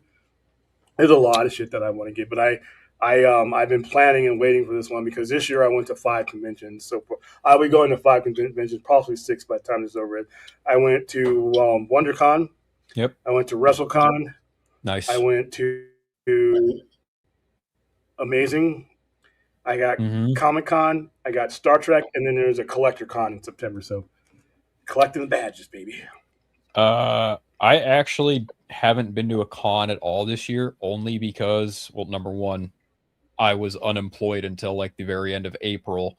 Number 2, my first week at my new job literally fell on the same weekend of SAC Anime, so I didn't get to go to that because I just didn't have the spare funds. But the only con I have so far on my calendar is San Diego. After that, not entirely sure. I'll probably maybe hit SAC Anime in the winter this year, but as far as it stands right now, the only con I'm doing this year is San Diego. That's it. Yeah. See, some of these that I'm doing though are right here. WrestleCon was here. Right. Amazing was here. CollectorCon is here, and Star Trek is here. So that makes it easier for me. San Diego and WonderCon were the only ones I have to actually leave the state for, unless I go to New York Comic Con. But I'm going to have to have a really good year for that to happen. All right, guys. So the next thing up was another gripe I had. Stargate. I'm a huge Stargate fan. I love Stargate. If you gave me the opportunity to get more Stargate, I would take it. Sure. But even being a die-hard Stargate fan that I am, I know what we were as an audience when that show went off the air. I know what the audience was when Stargate Universe got canceled. Stargate Atlantis was supposed to last another 2 years. It got 5 years, which I'm grateful for. But you understood at the time in the mid-2000s, late 2000s, early 2000 teens, when something had ran its course. So it went away. And in the last 20-some odd years, we've been hearing about a reboot, remake, get the actual cast back together. And then finally, Amazon was looking into it. Amazon started pre-production. Amazon was scouting it out. They had people, they had writers, and at some point during that process, they decided that it was not capable in their minds of gaining anything other than the core audience. And boy, did the fans flip their shit. All right. Nothing's easier than getting angry about spending someone else's money or them not spending it. It's real easy. Yeah. Their reasoning is sound. Now, and I hear some of the things that were like, can you believe that they canceled it because it was closer to because the writer was writing something that would have endeared it to guys like me, core fans. In business, growth is everything. When you're talking about that, growth and retention. So Amazon MGM determined that that core audience wasn't enough to justify what they would be investing into it. Even if it's for just bringing some people to buy pots and pans from Amazon.com, they didn't see that audience materializing beyond us. So now there's, this is the second time this week where people just got real dumb on the internet. They're like, well, why did they buy an IP that they weren't going to do it if they didn't buy the IP. Stargate's been MGM since day one. Mm-hmm. So they had the IP. They go look it. at who made the original movies as a movie and the SU1. It's MGM, it's them. So now we got this petition. By the way, I'm going to sign the petition. I'm not rooting against getting more Stargate. I just understand their logic of it. What good is your petition going to do? They know about us. They know we're here. The people you would need to prove to them that would be there are the Tom, Dick, and Harry. And every time in any fandom, it never fucking fails. Sorry, whatever Tom, we Dick, watch, Tom, Dick, that would make me laugh. Whatever thing we watch, whether it's why don't we have a Batman Beyond live action? It's not by accident you don't have it because you watched it and you thought everybody watched it. All right, same thing with Stargate. Stargate was a really popular show, but time went on and things waned. The hardcore fans think that there's a billion people watching this. And as much as I love the show, and then same thing with Mindhunters. I wanted Mindhunters. I want Mindhunters more than just about anything. They made a decision, and they need more than just me. Raised by Wolves. I love that show. People weren't watching it. And I think it's the Stargate thing again. And then some of the vitriol that they're sending these letters and send it directly to that guy. It's like your house is burning. Mm-hmm. The fire department is already there, and you screaming out your window saying, my house is on fire. They already know about you. They made that decision based on our fan base wasn't big enough. And I don't know if they change their mind. I don't know what kind of pressure you could apply to $1 trillion company. Maybe you can. I'll sign the petition. I hope you get it. But this happens over and over again where people, they get mad when something either doesn't happen or something gets canceled. And I think it's the internet. I really do. I think this little machine we sit in front of allows us to think that when we like it, everybody likes it. Why aren't we getting it? How could they do this? And as if these guys with a lot of zeros behind their names don't have researchers, they don't have analysts, they don't have people that have the capacity within their own company to decide this. Mm-hmm. So me getting mad saying Amazon, Jeff Bezos, I can't believe you're canceling this because but the way they framed it was because they did it because it was too close to what fans would want. It's like, no, jackass, they have you. You're here. You don't need an invite to the party. We need the rich people to come to the party. We need the hot chick to come to the party that's not there already. We need the old man willing to blow his credit card on whatever the fuck's in front of him. Yeah, and this is the problem with fans in general. And I'm a fan. I'm a fucking dork, guys. I wander around conventions wearing shit like this. Yeah. I understand fans, but I also understand math.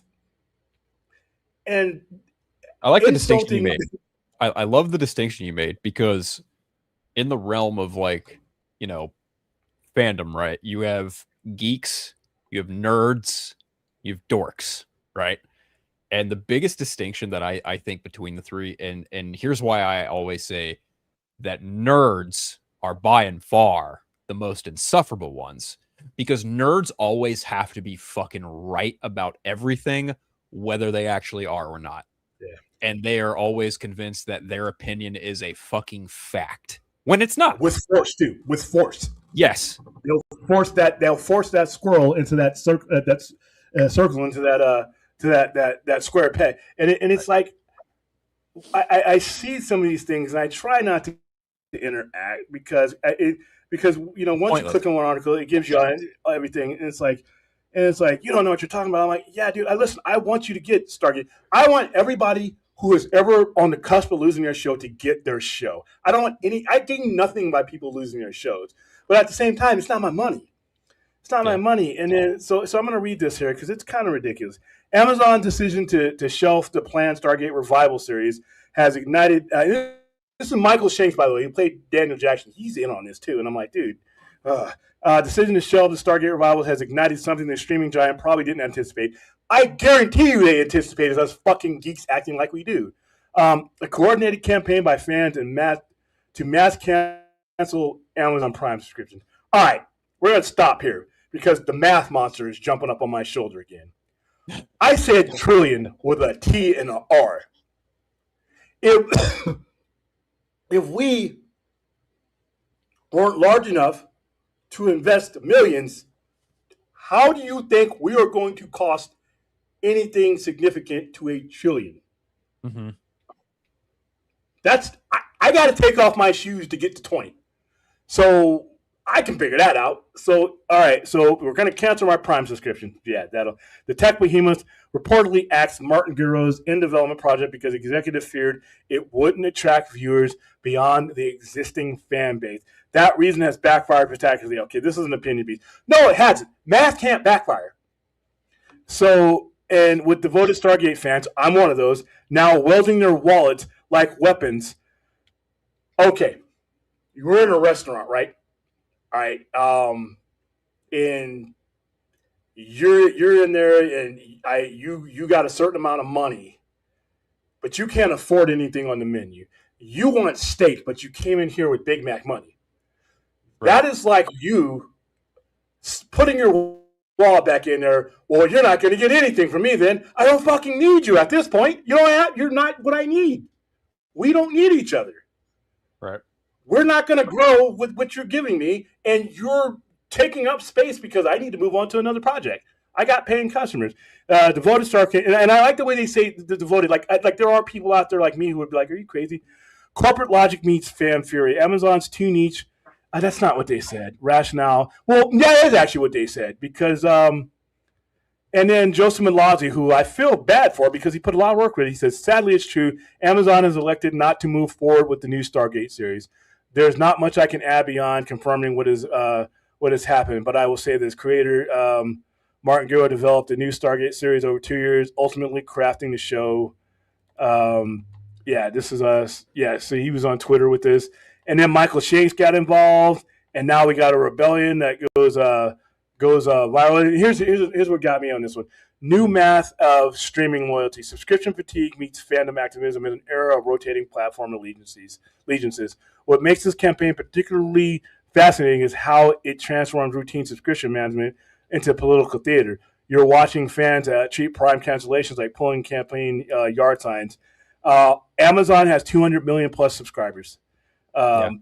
This means thousands of cancellations won't hurt. Not only will it won't hurt, it's going to be like a fucking gnat landing on you if you were wearing 10 layers of clothing. Nobody's going to fear this one. The Stargate uprising represents something larger than one canceled series. It's fans learning that they can turn subscription fatigue into organized resistance. Okay, I disagree with that 100% because you know what? You know why people are rich? You know why the fat cats are fat? Because we have routines. We as consumers are for the most part on all levels, like one of them little dice, the 28 side. We're full of shit at every angle. You know why? Because we're not going to go without certain things. We'll tell our friends, our family, our mistress, our wives, our dogs, or cat, I'm not going to do this, and then go fucking do it when nobody's watching because we have to. We're not. There's a certain level of life that we feel we're entitled to, and we ain't giving that shit up. People ain't giving up Amazon. Everybody told you that, hey, I'm with you, buddy. You're fuck Amazon Prime. Ooh, wow. 30% off, free shipping. Okay, I mean, it's just Yeah. reality, and it makes us look bad. Is because go ahead. I'm sorry. I had to pause mine, honestly. Like after I lost my last job, I had to make some very serious financial decisions. And obviously, if you want to, as they say, vote with your wallet, then sure, yeah, cancel Amazon. What the fuck ever. Cancel Netflix. What the fuck ever. Cancel HBO Max. What the fuck ever. Yeah. That is not going to stop the people in charge from making the big ass amount of money that they continue to make. Ever. Yeah. Because they already got paid. And what it says is that you don't have to know everything about business. But I think what fans should do more times than not is have a certain level of appreciation about what goes into this, because it's not just a billionaire and a trillionaire. If this goes wrong, when somebody makes a wrong decision, you know who pays? Everybody in that food chain. The director pays, the gaffer pays, the camera the people pays, the editors pay, the caterers pay, the people in the town where it gets filmed pay. They lose out on things. And then when you don't do things right or don't do things under the right circumstances, you ruin your chances for another shot at doing it legitimately. And it just is like I see this stuff, and it's no appreciation for money just because somebody is rich. Yeah, Jeff Bezos. There are so many people in the domino effect before we even get to Jeff Bezos' stratosphere or spaceship, wherever the fuck he is, that are hurt by this. Every time you spend money on a series, people move. They move their families. They make investments. They buy houses where this thing's going on. They leave other jobs. There's a lot going on with this, and I want Stargate back. So guys, I'm gonna be devil's advocate. I'm gonna play both sides of the fence. I will sign your petition. I don't think it's gonna do anything, simply because they're looking at data that they needed to see that it is beyond us. Otherwise, you're talking to a circular fan base that might not even be as large as you think it is. Loud does not mean large all the time. Now, if you're going to make a case that this needs to happen, you would need to make a case. I always say, talk the language of the person you need something from. So if you're going to say whoever you're emailing in your email, it should be, first thing, I'm disappointed in the cancellation of this, or this is not going forward. A, does this mean that we're not going forward with any Stargate, or you're not going forward with the Stargate that most of us are familiar with? That's two different things. Now, the second thing to be, what made you apprehensive? Is there any way you can let us in on the data that you think that was hardcore? Maybe, as a geek, with no life, I can put together some numbers that can counter that. Maybe you're looking at it from 30,000 feet. I'm down here on the ground. Maybe your numbers are something where there's a conversation. And then if they ever did get answers from these people, say, we did this, this is our core demographic. And a lot of times it means just because you're not doing something because you hate Stargate fans, you're not doing something because you know what your core demographic is. You know where your money comes in. No matter how much I love Stargate, I don't have that data. And I think it's kind of damaging when we do this, because these fan movements, I understand where they're coming from, but none of them seem to have the appreciation for the decision-making process. They just think there's a fat rich dude sitting on top of a hill of money, shitting money down on the rest of us in coins, and that's it. But no, there's situations. We may get a Stargate, but here's the thing. I think it's a lose-lose situation, because if they do a Stargate that they can go with the masses and grow, the core guys are going to go all Star Trek and Star Wars and be like, well, that's not bad, and you lose. So that's another thing that might keep them away from it. Not only could they think they couldn't grow, the audience that they need for their purposes, they're either gonna have a small audience that they'll end up having to pull the show, and then everybody will be pissed, or they're going to make a show that's for everybody, and then the core people will be pissed. So they probably looked at it and said, "Yeah, fuck it all." So who knows where it will go? But I am as a diehard nerd, I can support you to a point. But when you disregard the business aspect of these things, these things don't happen without business, decisions being made. This is Mhm. real money being spent. This is real money being spent. These are real jobs being dedicated, and all I see is the stuff that gets plastered. So, Stargate people, I wish you luck. I'm one of you. I'm one of you. I don't know what your odds are, but I guarantee you that guys like us are probably dumber than the people who have all the numbers. There's a guy sitting in there who's probably spent the entire time that he was working on this determining where the audience is coming from for what they need that audience to do. So if I need a certain audience that the demographic is buying certain things and certain lines on myamazon.com, and your content isn't giving it to me, and know,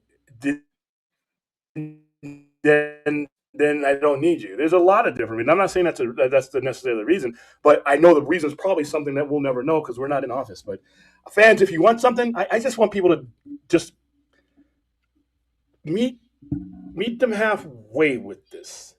Ask the question. I didn't see anything. Why is it? They gave you an answer, so your counterpoint should be like, okay, by what means did you determine that?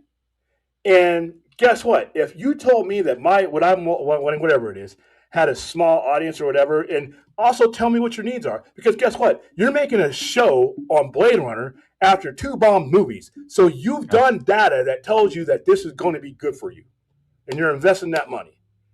So by what method are you using? And we go from there. But we're not going to have that conversation with these guys. Amazon, yeah, Spider-Man is good. I mean, I thought it was great. We're 3 episodes into it. Yeah. I think we're go ahead. I'm sorry.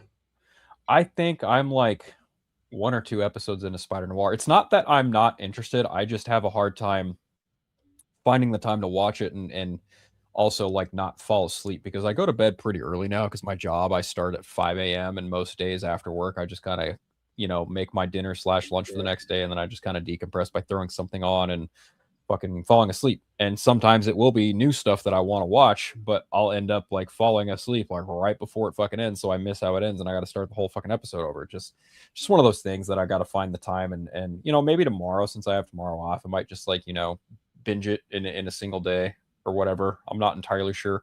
There is something I did want to ask you about. I don't know if you've seen or if you saw the attempt at a boycott of DC Comics, since we're kind of on the topic of like, things getting taken away or things being boycotted for whatever reason. But did you see this like DC blackout thing that came and went? All right.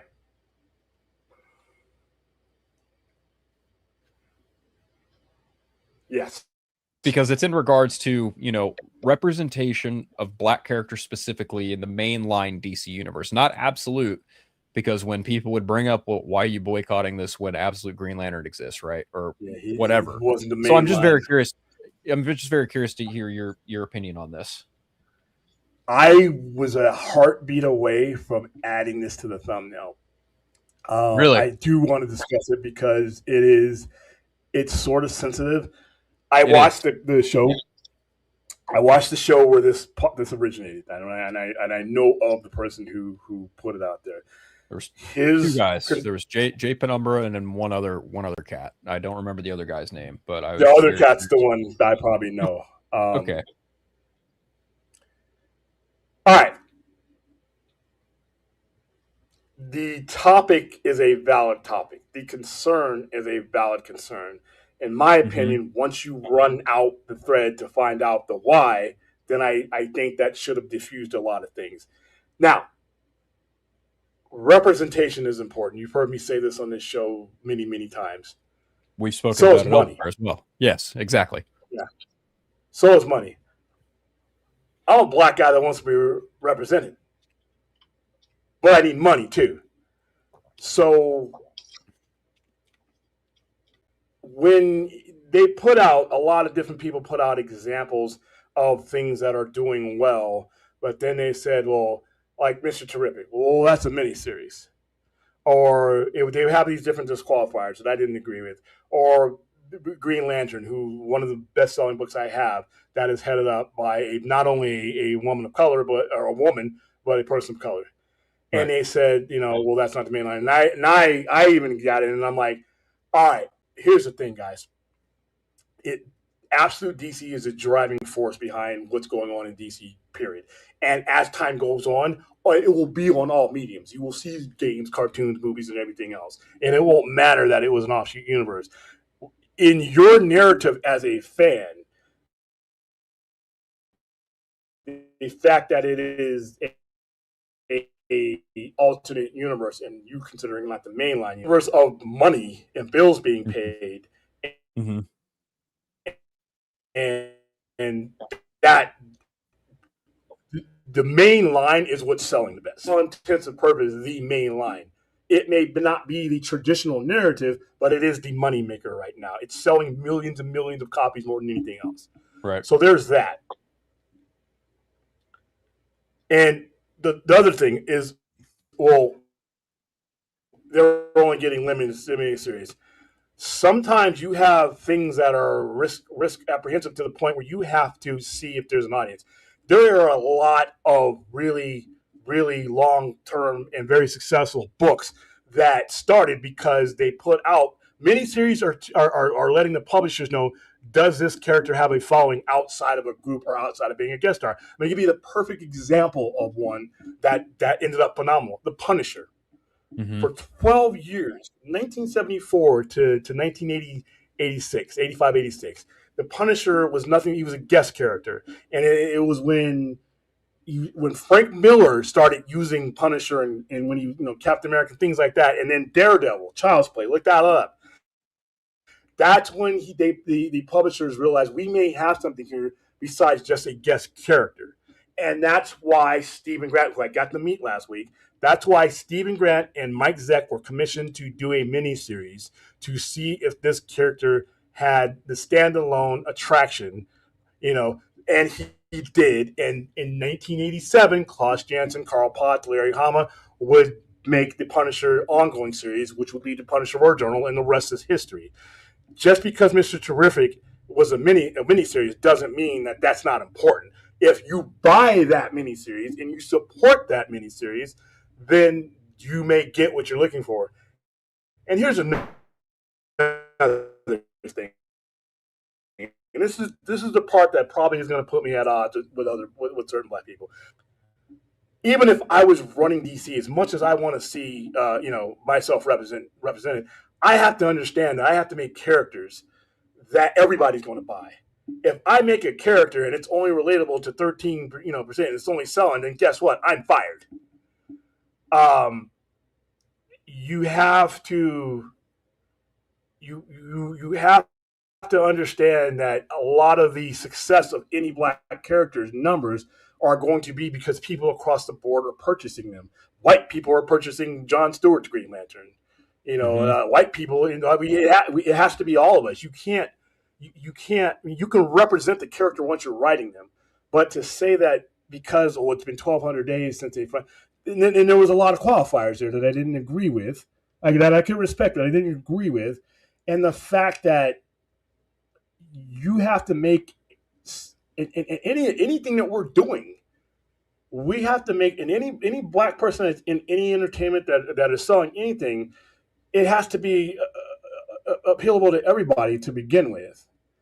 So I don't representation is important, but so is the sales, and we're in an open, capitalistic free market society to where if I put this character out, and I get a good writer, I get a good artist, I get all that, and it doesn't move, I can't just keep that book out there for representation. It is a for sale business.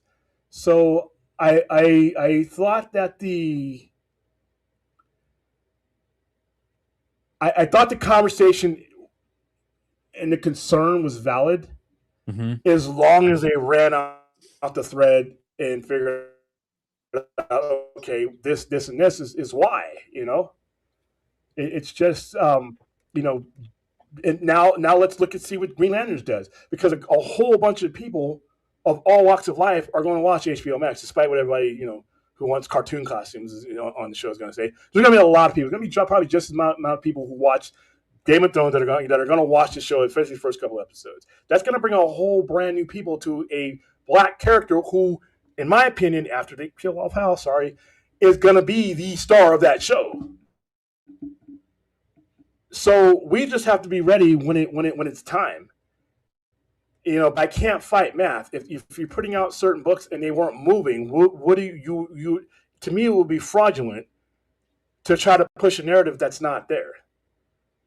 So I waited because I didn't want to completely dismiss the people who were bringing it up as But I'm like, and I'm thinking, because I got to sell this shit.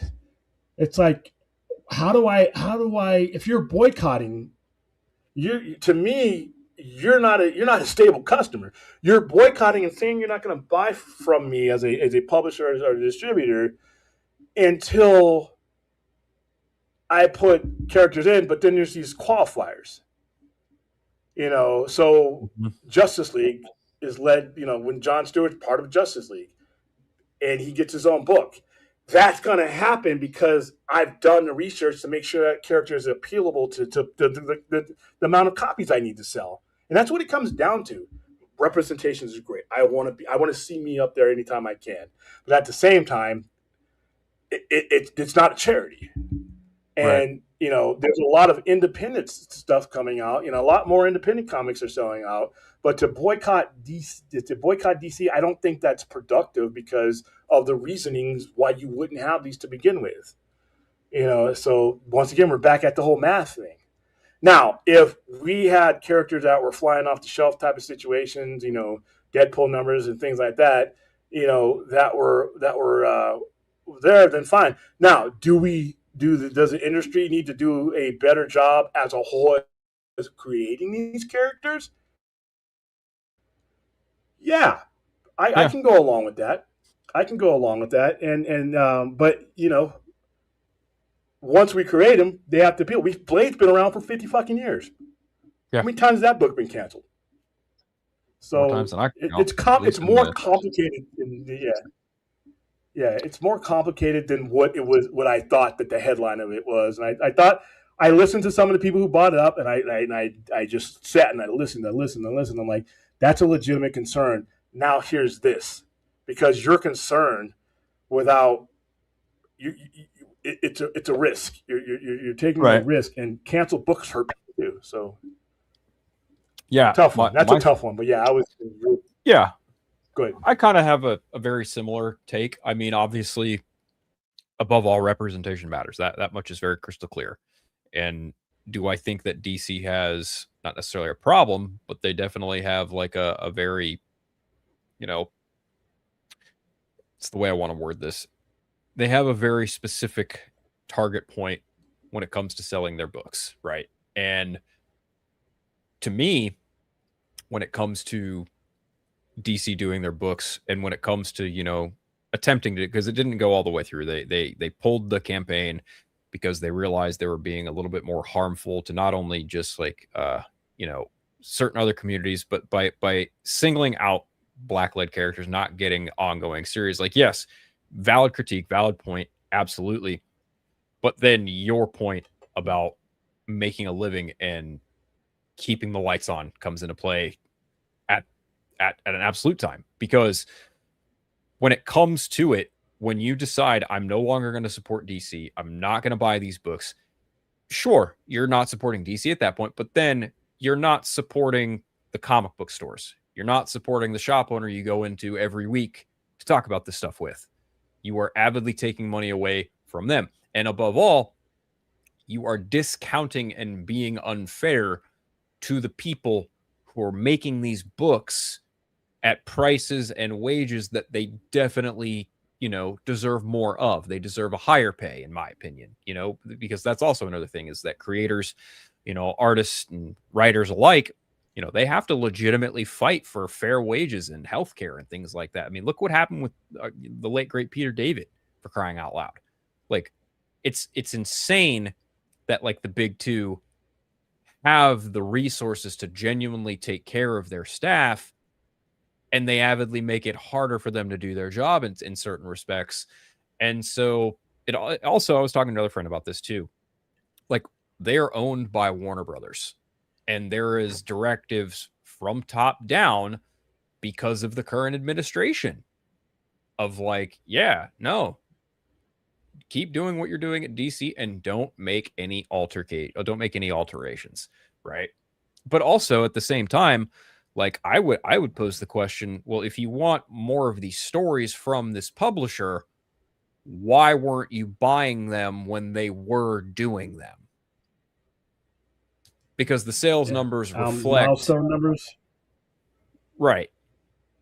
Like if you want these stories, why didn't you buy them when you needed to? Right? That's my question, honestly. And listen, I empathize and sympathize with anyone who feels that way about DC right now. I totally get it. I mean, I will never understand it. I am the white dude in the corner constantly fucking talking about shit I love. And when it comes to like being told, you're a coward or whatever for not aligning with this, I'm like, no, I'm really not, because honestly, the thing that kept me going from the time that I was unemployed to the time that I was employed was Absolute Batman. That book kept me going. It was an escape from the fucking fucked up reality that I was dealing with, and it made my days better. That was the thing I looked forward to every single month, despite how hard it was looking for another job, despite how hard it was getting rejected emails left and fucking right. So it's not fair to Scott Snyder, Nick Dragotta, and everyone else who works on the Absolute books and who works on, and also just the other staff at DC, like Matt Fraction and anyone else doing a current book, or Mark Waid or fucking Dan Slott. Like, it's not fair to them, when they put blood, sweat, and tears into these stories, to just be like, fuck DC because I'm not being represented. And I hear you. I do. I get it.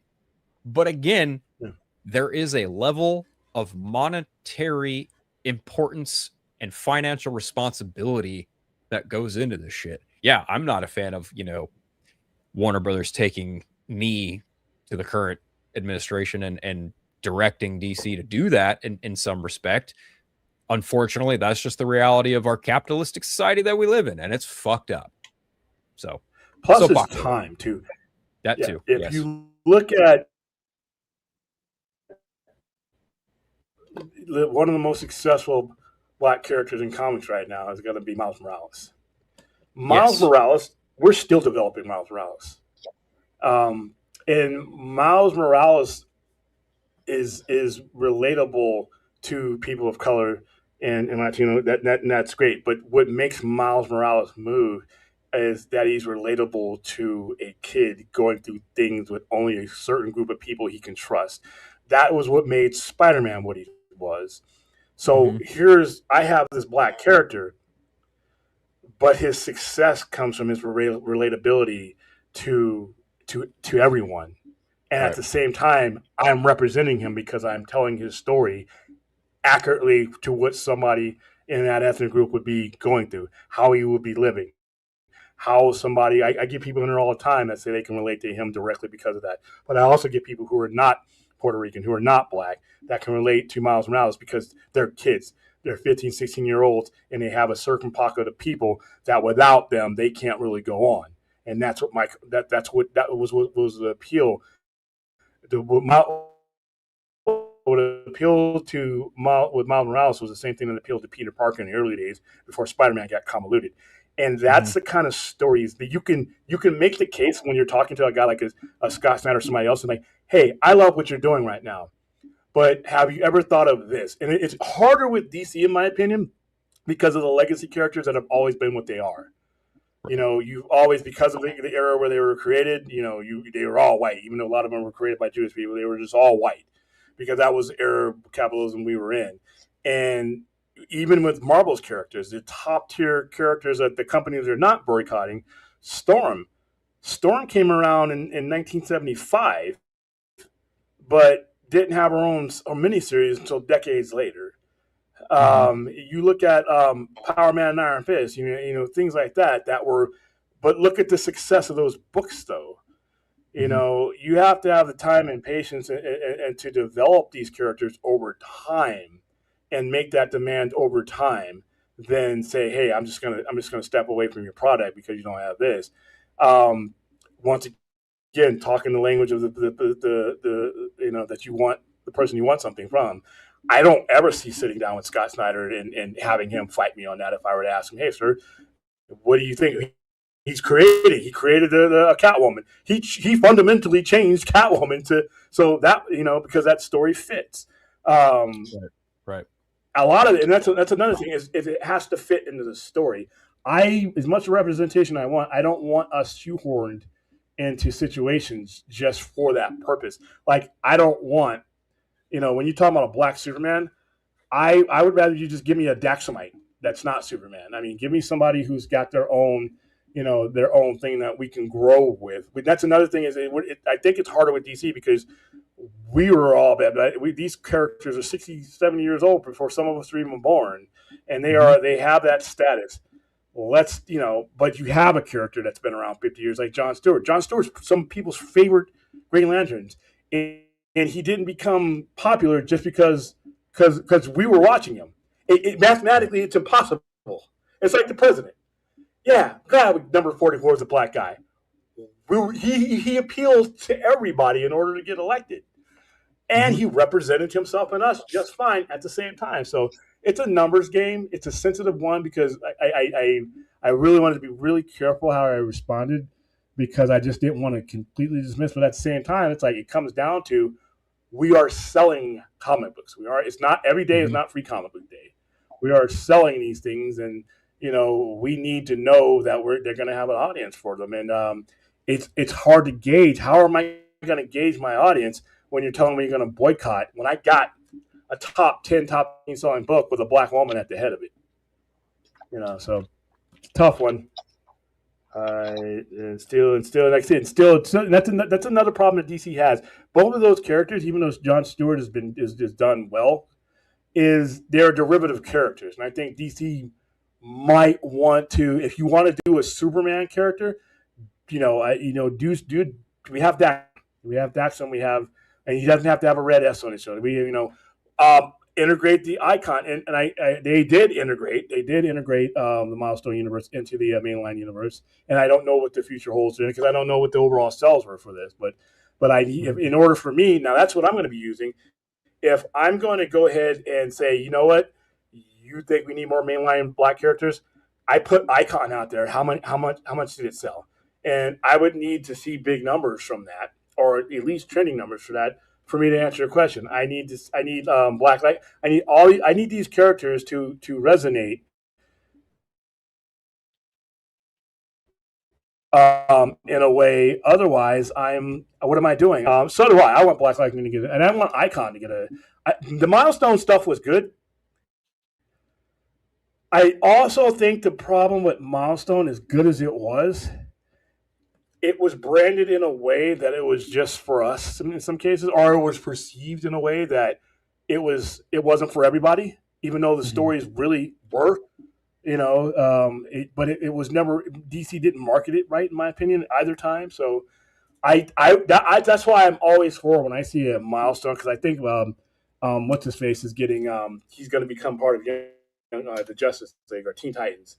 So Static. stuff like that puts yeah Yeah. that should have happened fucking 30 years ago when they dissolved the Totally. universe because what that does is that puts that character in front of everybody. And now that character has an army behind him. When it comes time that Black Lightning in the book, I have the data from the book. Now I'm going to make a really nice Black Lightning miniseries, and that's going to come directly from that Teen Titans book. And let's see how many of you go. Was this just lightning in a bottle? And then there's numbers, and then we're making our case. But none of that involves boycotting. So there you go. All right, guys. I'm going to do the Spider-Man costume thing tomorrow because Brad was going to be a Brad had some input on that. Basically, what we're going to do is we're going to go through the ups and downs of some really awful Batman, like Yeah.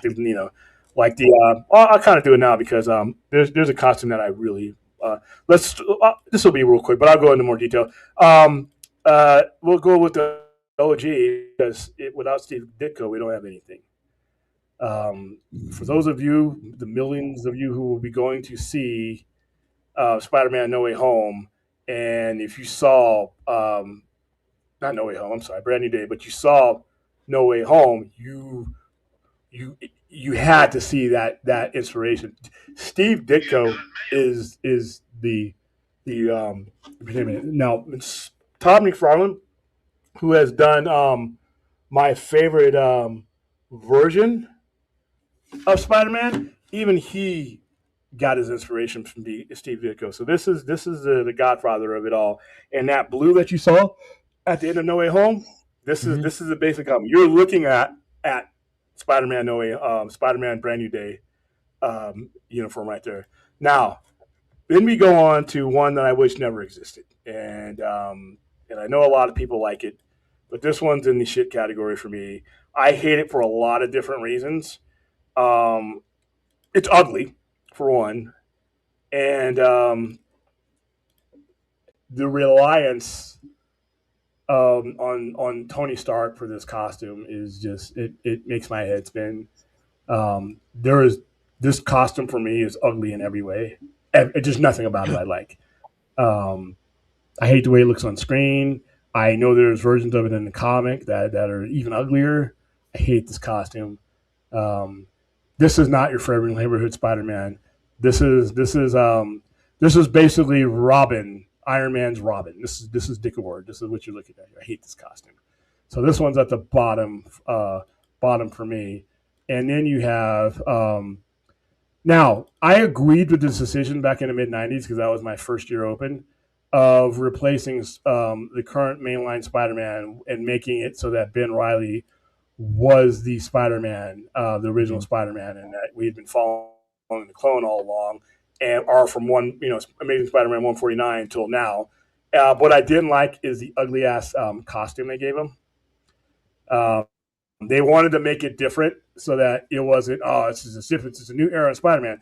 I thought they should have done the exact opposite. I thought they should have gone and with the exact same costume I just showed you when it comes to the whole Ditko era, because you are telling your brand new young audience that this is Peter Parker. You can jump on here instead of this god awful thing that with the spider. And this is one of the better artist renditions of it. Didn't like that one. Now you can't really talk about Spider-Man because without talking about this particular costume, because believe it or not, Spider-Man came out in 1962. So for almost yeah, so almost half of his existence, or pretty much half of his existence, this costume has been in the zeitgeist. The black costume, and for years, from Amazing Spider-Man 252, when actually Secret Wars #8, but the very next month in Amazing Spider-Man 252 is when it debuted in Spider-Man. This was his primary costume for half of the 80s, from 1984-ish to 1988. The costume went away story-wise, too. Him and Todd McFarlane and David Michelinie wrote it off as Mary Jane is scared her because of Venom, and the general public wouldn't trust Spider-Man because of what stuff Venom does. No, it was because Todd McFarlane wanted his artwork to look better on the classic uniform. That's what would happen. That's which is great. But this costume is so iconic that they force fed it into Spider-Man 3 when they shouldn't have. They were tempted to do it in Tom Holland's Spider-Man. And if we'd have probably got an Amazing Spider-Man 3 or 4 or 5 or 6, there's no doubt we would get Venom. And then we got Venom itself. And Venom, Carnage, all that ended up being the most popular characters. Now, little known fact, though, is for people who don't read comics, is that he only wore the symbiote costume itself for a very short amount of time. Once he realized that it was a symbiote, that it was, that it could harm him, and Reed Richards told him, hey, you need to get this thing off you, he got rid of it. And then from that point on, he wore a cloth version of the costume, and then the rest is history with Eddie Brock. I enjoyed this. Is right when I started becoming a heavy collector. was when this costume was going around. I thought it was strategically cool. I was a big fan of it. I'm surprised it lasted 4.5 years because whenever even by that time, even by 1984, Marvel had only been around for like 23, 24 years at that point. The Spider-Man costume was iconic on every level. But the black costume is probably one of my favorites, and it's probably one of the most important comics or important ones in comics, period. It's probably one of the most recognizable one. Now, this one is another Ben Reilly one. I hated it too, but it fit the story. And this is when Ben Reilly first came back after he was first, discovered that the clone was alive, and he became the Scarlet. Yep. Yeah. I hate this costume, but I love this story and Kane and all the other stuff that they came back with. This is when Marvel had, they had to make a decision on whether they had balls or not. At the same time, Ben Reilly was becoming Spider-Man. Kyle Rayner was becoming Green Lantern. And I can always say on this show, they got death threats for what they did with Hal Jordan. Ron Mars and Daryl Banks got death written. Why'd you fucking write a death threat, dummies? Anyway, there was no internet like that back then, but it was still coming along. They got death threats, but they stuck with it. Kyle Rayner was Green Lantern for 10 years. Fun fact. To be honest, Did you know that Ron Mars is actually local to my area? Like, apparently he lives here in Sacramento. Oh yeah, because he was here. He was at WonderCon. That's right. You're right. He does. Yeah. Because he was talking to people how he flew in. Because I was trying to find books to get signed, and he didn't have any at WonderCon that I wanted signed. Yeah. He's a nice guy. If it weren't for Kyle Rayner, if it weren't for Kyle Rayner, Green Lantern's getting canceled again. Green Lantern was on its way. That's why they got the freedom to do what they did. Going to get it canceled. It revitalized. Even the stuff Jeff Johns did was based. They couldn't have done Rebirth without Kyle Rayner being as important as he was. But on the flip side, Marvel, who you can't think of making the type of decisions like that, said, no, we're getting too much this and that, and we got to, because their plan was to make Ben Reilly, he was going to find out that you are Peter Parker, and the Spider-Man we knew from the 70s all the way up was not. And people flip their shit. They shit in their man. And to all those people, and I never get a correct answer or any answer, where the fuck were you when this book was on its way to getting canceled too? So there you go. But I love this story. I hate the fact that they wussed out on it. And just like I said, their balls dropped. Now, the other one that I'll get in tonight, this is one that's near and dear to me. It's going to get laughed at, of course, but we didn't have shit. We're like, you damn kids with your PlayStations and your CGI and all this other stuff. We had this. We had Nicholas Hammond and his strings that you could see on TV hanging. Mm-hmm. There's his web shooters. It's as true to the costume as they could get. But wow, it was. I look back on this more fondly than I do anything else because, like I said, watching this as a kid, as a 5 or 6 year old, not knowing we would have the shit that we would have today, this is heaven to me. This was heaven to me. This is Nicholas Hammond. I would love to see him in one of these movies as an old Spider-Man and a cane or something like that wearing a suit. I love this costume. I had the doll for this costume. Yeah, I had a doll. You're gonna make fun of me in the comments, but Nicholas Hammond. His Amazing Spider-Man costume. Now, Tom Holland's is I already covered that because when I covered Tom Holland, I'm covering the Ditko costume. Tom Holland is wearing the Steve Ditko costume.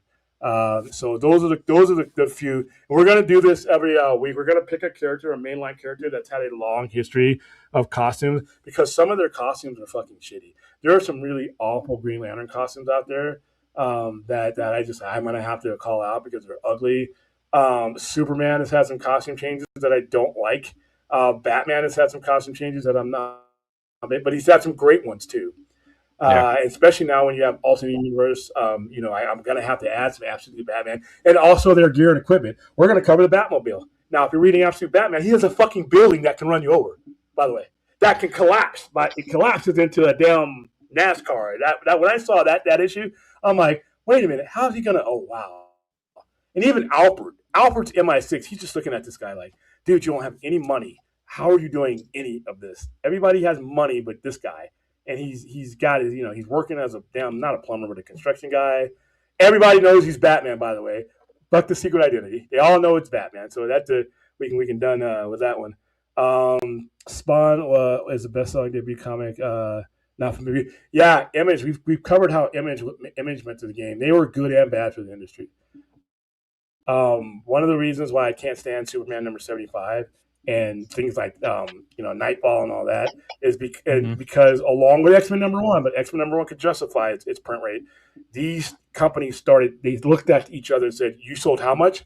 We got to print this much," and they could never clear Spawn. Spawn number 1 is a relatively decently priced book for what it is. I can get Spawn number 1 no problem because there's so many of them out there. Everybody, if you're listening to this show and you're thinking about coming down to this, I'm going to be buying comics soon. July, I'm going to be starting to buy collection. I'm going to tell you something right now. I need you to see me in full blown.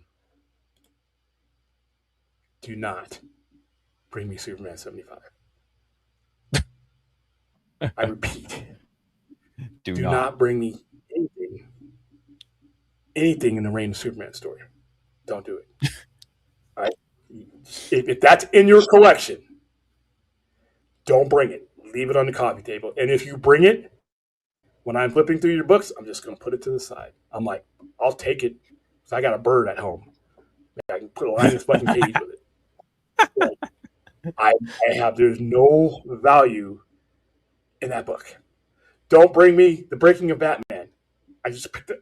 Don't.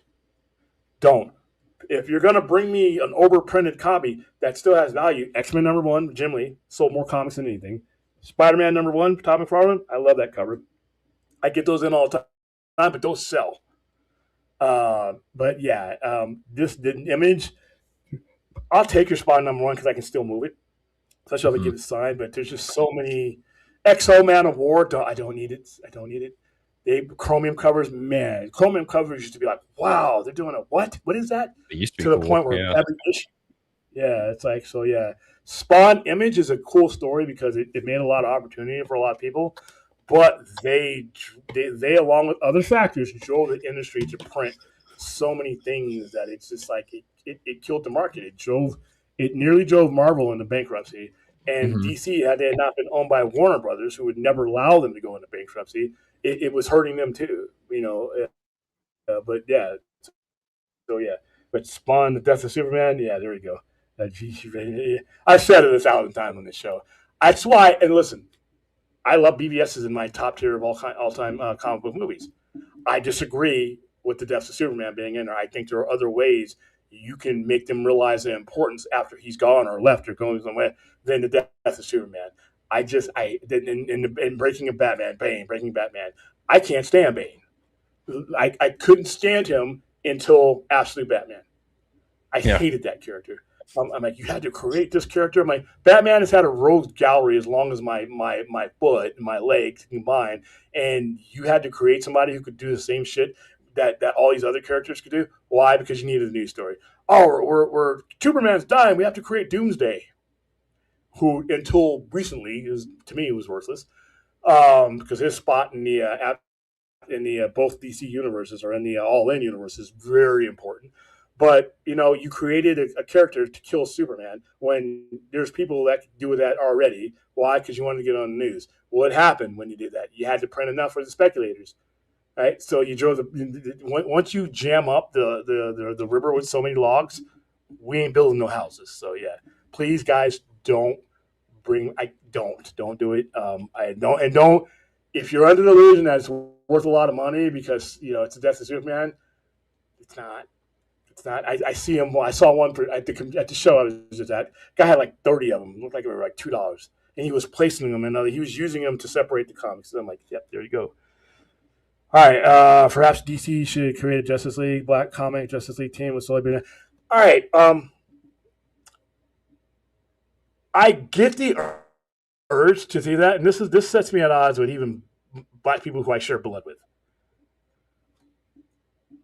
I'm gonna give you an example. I know you got a good heart bringing that up because a lot of people bring that up. Why isn't there a place for somebody that looks like me, right? we have that. The comics themselves. We only had a Tuskegee Airmen because it wasn't integrated. Mm-hmm. We didn't want that shit, but it was what black people were able pilots, and we could only get that. As soon as they could, when we reintegrated, I believe that black characters and black people in general are part of the very fabric of the environment that we're in. And I personally wouldn't want to create a black Justice League because those characters can be in the Justice League. John Stewart at times led the Justice League. John Stewart at times led the Green Lantern Corps. So I think that we are so much a part of everything, even though some people try to make it that we're not. Yeah. We are interwoven, and black people of color. We were here. Newsflash: before there was a country, fought in every war that the United States and all of its forms have been a part of. We are not guests waiting outside the club hoping you let us in. We helped build the club. We're part of the club. We're in the club. So I don't think DC should do that. I think when the story fits, put that character in. Like I said, Icon. Put Icon in the Justice League and see how that goes. And that's one of the things that I think might have. I think the Milestone Cells. It looked like it was structured for us and no one else. So that had a backwards effect of saying, "Wow, that looks good. I don't mind that it's there," but it's the reverse thing of, can I relate to these characters? Everybody wants to relate. White people want to relate. Black people, Mexican, everybody wants to relate. Sometimes it's easier to relate to a story. Yes. Like Miles Morales is relatable to kids and people. So I understand what you're saying, Aaron. But yeah, I personally would I always think about I want us to be included into the culture that we live in, and I think it would be better for that way. I think we're at all the diversity we have and all the different backgrounds we have make for better everything. Make for better entertainment, make for better culture, make for better comics, because you're inviting so many different points of view. So that Icon short film was pretty cool. A lot to be. Yeah, and listen, I'm not a big fan of fan stuff like that because I like the legit, but that's something you can measure. If I'm a person, a publisher. By the way, the main publisher at DC is an Asian dude. It's not some white guy. It's an Asian. Jim Lee is the guy that's the main dude who would make this decision. If I think Icon presented in the proper context, in modern context, I think that's a hit. Because he has the powers of Superman, but he's got an entirely different, relatable background, and his old, crass, conservative style. The way they wrote him, by the time that book was done, he was evolving. And there's a lot of people who are reading comics that evolve as they grow, and Icon did. He wouldn't just be relatable as a black person. He would be relatable as somebody living in this fucking country and in this fucking world. So I that's why I was so being careful the way I phrased my response, because the potential for what they're wanting is there. We just got to have the basis and the numbers to get there. And the strong, don't just do something just to put us in it. Do something so that it works and it lasts a long time. Thank you for the $5. Thank you for your last $5 super chat, Rational. In today's era, there are websites that upload comics for people to read and then release unless you're a collector. Not a lot of people are buying comics. All right. So I hear this all the time. Not as many as maybe a different era, but enough. Enough. And what's going on now with comics now, because of social media and because of comic book movies and people want to be in that conversation that these big things are made out of, it's bringing a type of geek that I didn't have access to before. So could we sell more? Of course. I want everything I can get from you. I want to empty that wallet. But at the same time, like right now, I got a lot of them went away. because they felt the stories no longer fit them. They outgrew the type of storytelling that DC and Batman, the Batman stories that they were telling just no longer clicked with them as they grew up, as they became 15, 16, 25, 30 years old. The story didn't change. The story no longer intrigued them. Now we have a line of books that brings them back. I still think that the audience is out there. It's a lot of it is the stories.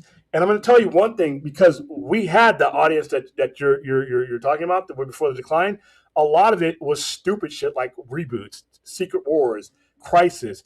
This stuff over the last 30 to 35 years eroded the fan base simply because it's me telling you that your investment in time, not just money, time, was worthless. I got this bug up my ass to tell this story, so I'm going to blow everything up. And I will say this, I might get this tattooed on my neck. Continuity is cash. Continuity is cash. When your customer knows you're going to come through no matter what you're selling, I don't care if it's pancakes, burgers, dolls, Pokemon, if your customer, because this is all a retail connection, if they know that you're going to come through, if when you start something, you're going to finish it or you're going to continue it, that you have that customer. That is a trust relationship between you and them. And with DC and Marvel both did, because Secret Wars, they basically said that your time, your investment in this doesn't mean as much to me as this nice shiny toy app. And a lot of people left. After Secret Wars 2015, a lot of people stopped. And New 52, yeah, it had a rush. Rebirth had a rush. It's like a speedball. Guess what's going to happen in the end? It wasn't consistent. And look where we're at now. Half the shit that if you look at what we did in Crisis in 1986 and what we undid, look at what we have now. They have basically spent the last 40 fucking years undoing Crisis. And then you have Jeff Johns doing his reboots and things like that and trying to do another one. He was a couple of pages away from another reboot, a third in like 7 years. And that kind of stuff was what drove people away. Now, digital comics, I'm fine. I would rather have you coming in and getting the papers as the staples, but digital comics is still a comic book customer because usually the people I'm getting in, they get to a point where they want to be part of that brotherhood that is buying the actual comic. Reading Absolute Batman on your screen and hanging out here, or you're a comic store with people who are reading Absolute Batman is something different. And a lot of people will go into that. So we're getting them back. But it's up to the stories. What's bringing them back? Absolute Batman. What was bringing him back? I don't know why, Marvel, you fucking did this, but the Ultimate line. The Ultimate line was selling like fucking, I couldn't sell enough of Absolute Ultimate Spider-Man. It's those kind of things that will bring people back. And that's why right now Marvel's having a harder time pushing books across than DC is. I mean, you have some books that are doing well, but as a machine, Marvel has jammed up its continuity in the same manner that DC is trying to recover from. So that's why people are going away. I don't think comics is a fad. They're still inspiring billion-dollar movies. And eventually, because when comic movies are coming out in the frequency that they were, nobody was complaining about comic book sales then. So I think it's a story, and I think it's a cycle of geekdom that is different from, I'm bringing a geek from the outside into the cult, as opposed to the cult members are already there. So we'll be all right. Thank you for the $5 super chat. I wonder would it be beneficial to allow characters that struggle like black characters such as Icon to be temporarily open source to the public to build themselves up and use best stories as canon and put in place. No. That's. I don't think they need to be taken out of the flow forth. I think they need to be properly used in the forward. I can think of a couple stories right now that would benefit Icon. All right, I'm pulling this out of my ass right now. All right, I got Icon, right? He's on Earth. He sees what we've gone to of Earth. Now, there's a planet of aliens out there, that he could rule if he wanted to. He could be like Sinestro. He could rule if he wanted to, or he could make, he could reshape this world and everything that Earth is. He could use his superpowers to do that. There's a dilemma about that. And then maybe he meets up with Superman, or maybe he meets up with maybe meets up. This is where Jon Stewart. I think they don't use Jon Stewart with Icon at all. They need to do that. Now you're talking about a relatable dilemma that not only affects a black character, but it affects everything from the point of view. Because everybody, whether you're black, white, Hispanic, doesn't matter. You're dealing with racism no matter what. You're dealing with it either directly or you're dealing with it as a byproduct indirectly. There's a lot of things that you could tell some of his backstory. But Icon is somebody, because of his power set, you can, the story is there for him to tell. I just don't think that you have. And see, this is the thing. The boycott doesn't work because if you're not telling good stories, it doesn't matter what you're putting out. So I think Icon could be a more galactic character. To where he's visiting people and he's seeing slavery. He's seeing a planet of slaves, having been one when when he landed on Earth. There's a lot of things, but it doesn't always need to be that. And that was one of the things that Icon did towards the end. There is it wasn't the black struggle that it started out with became the human struggle. And I think you just need to do that. I mean, and they just need to do. They don't need to give the character to somebody else. They just need to do better with what they have. And I think they are right. The people who are saying boycott, they are right in the sense that their characters are not being used to their full potential. But that just takes, upgrading your personnel. That doesn't take a boycott. Sorry about no. Don't get me wrong. No. I understand where you're coming from. And that was the question is one I get all the time. And it just like Fourth basically asked a similar sort of question.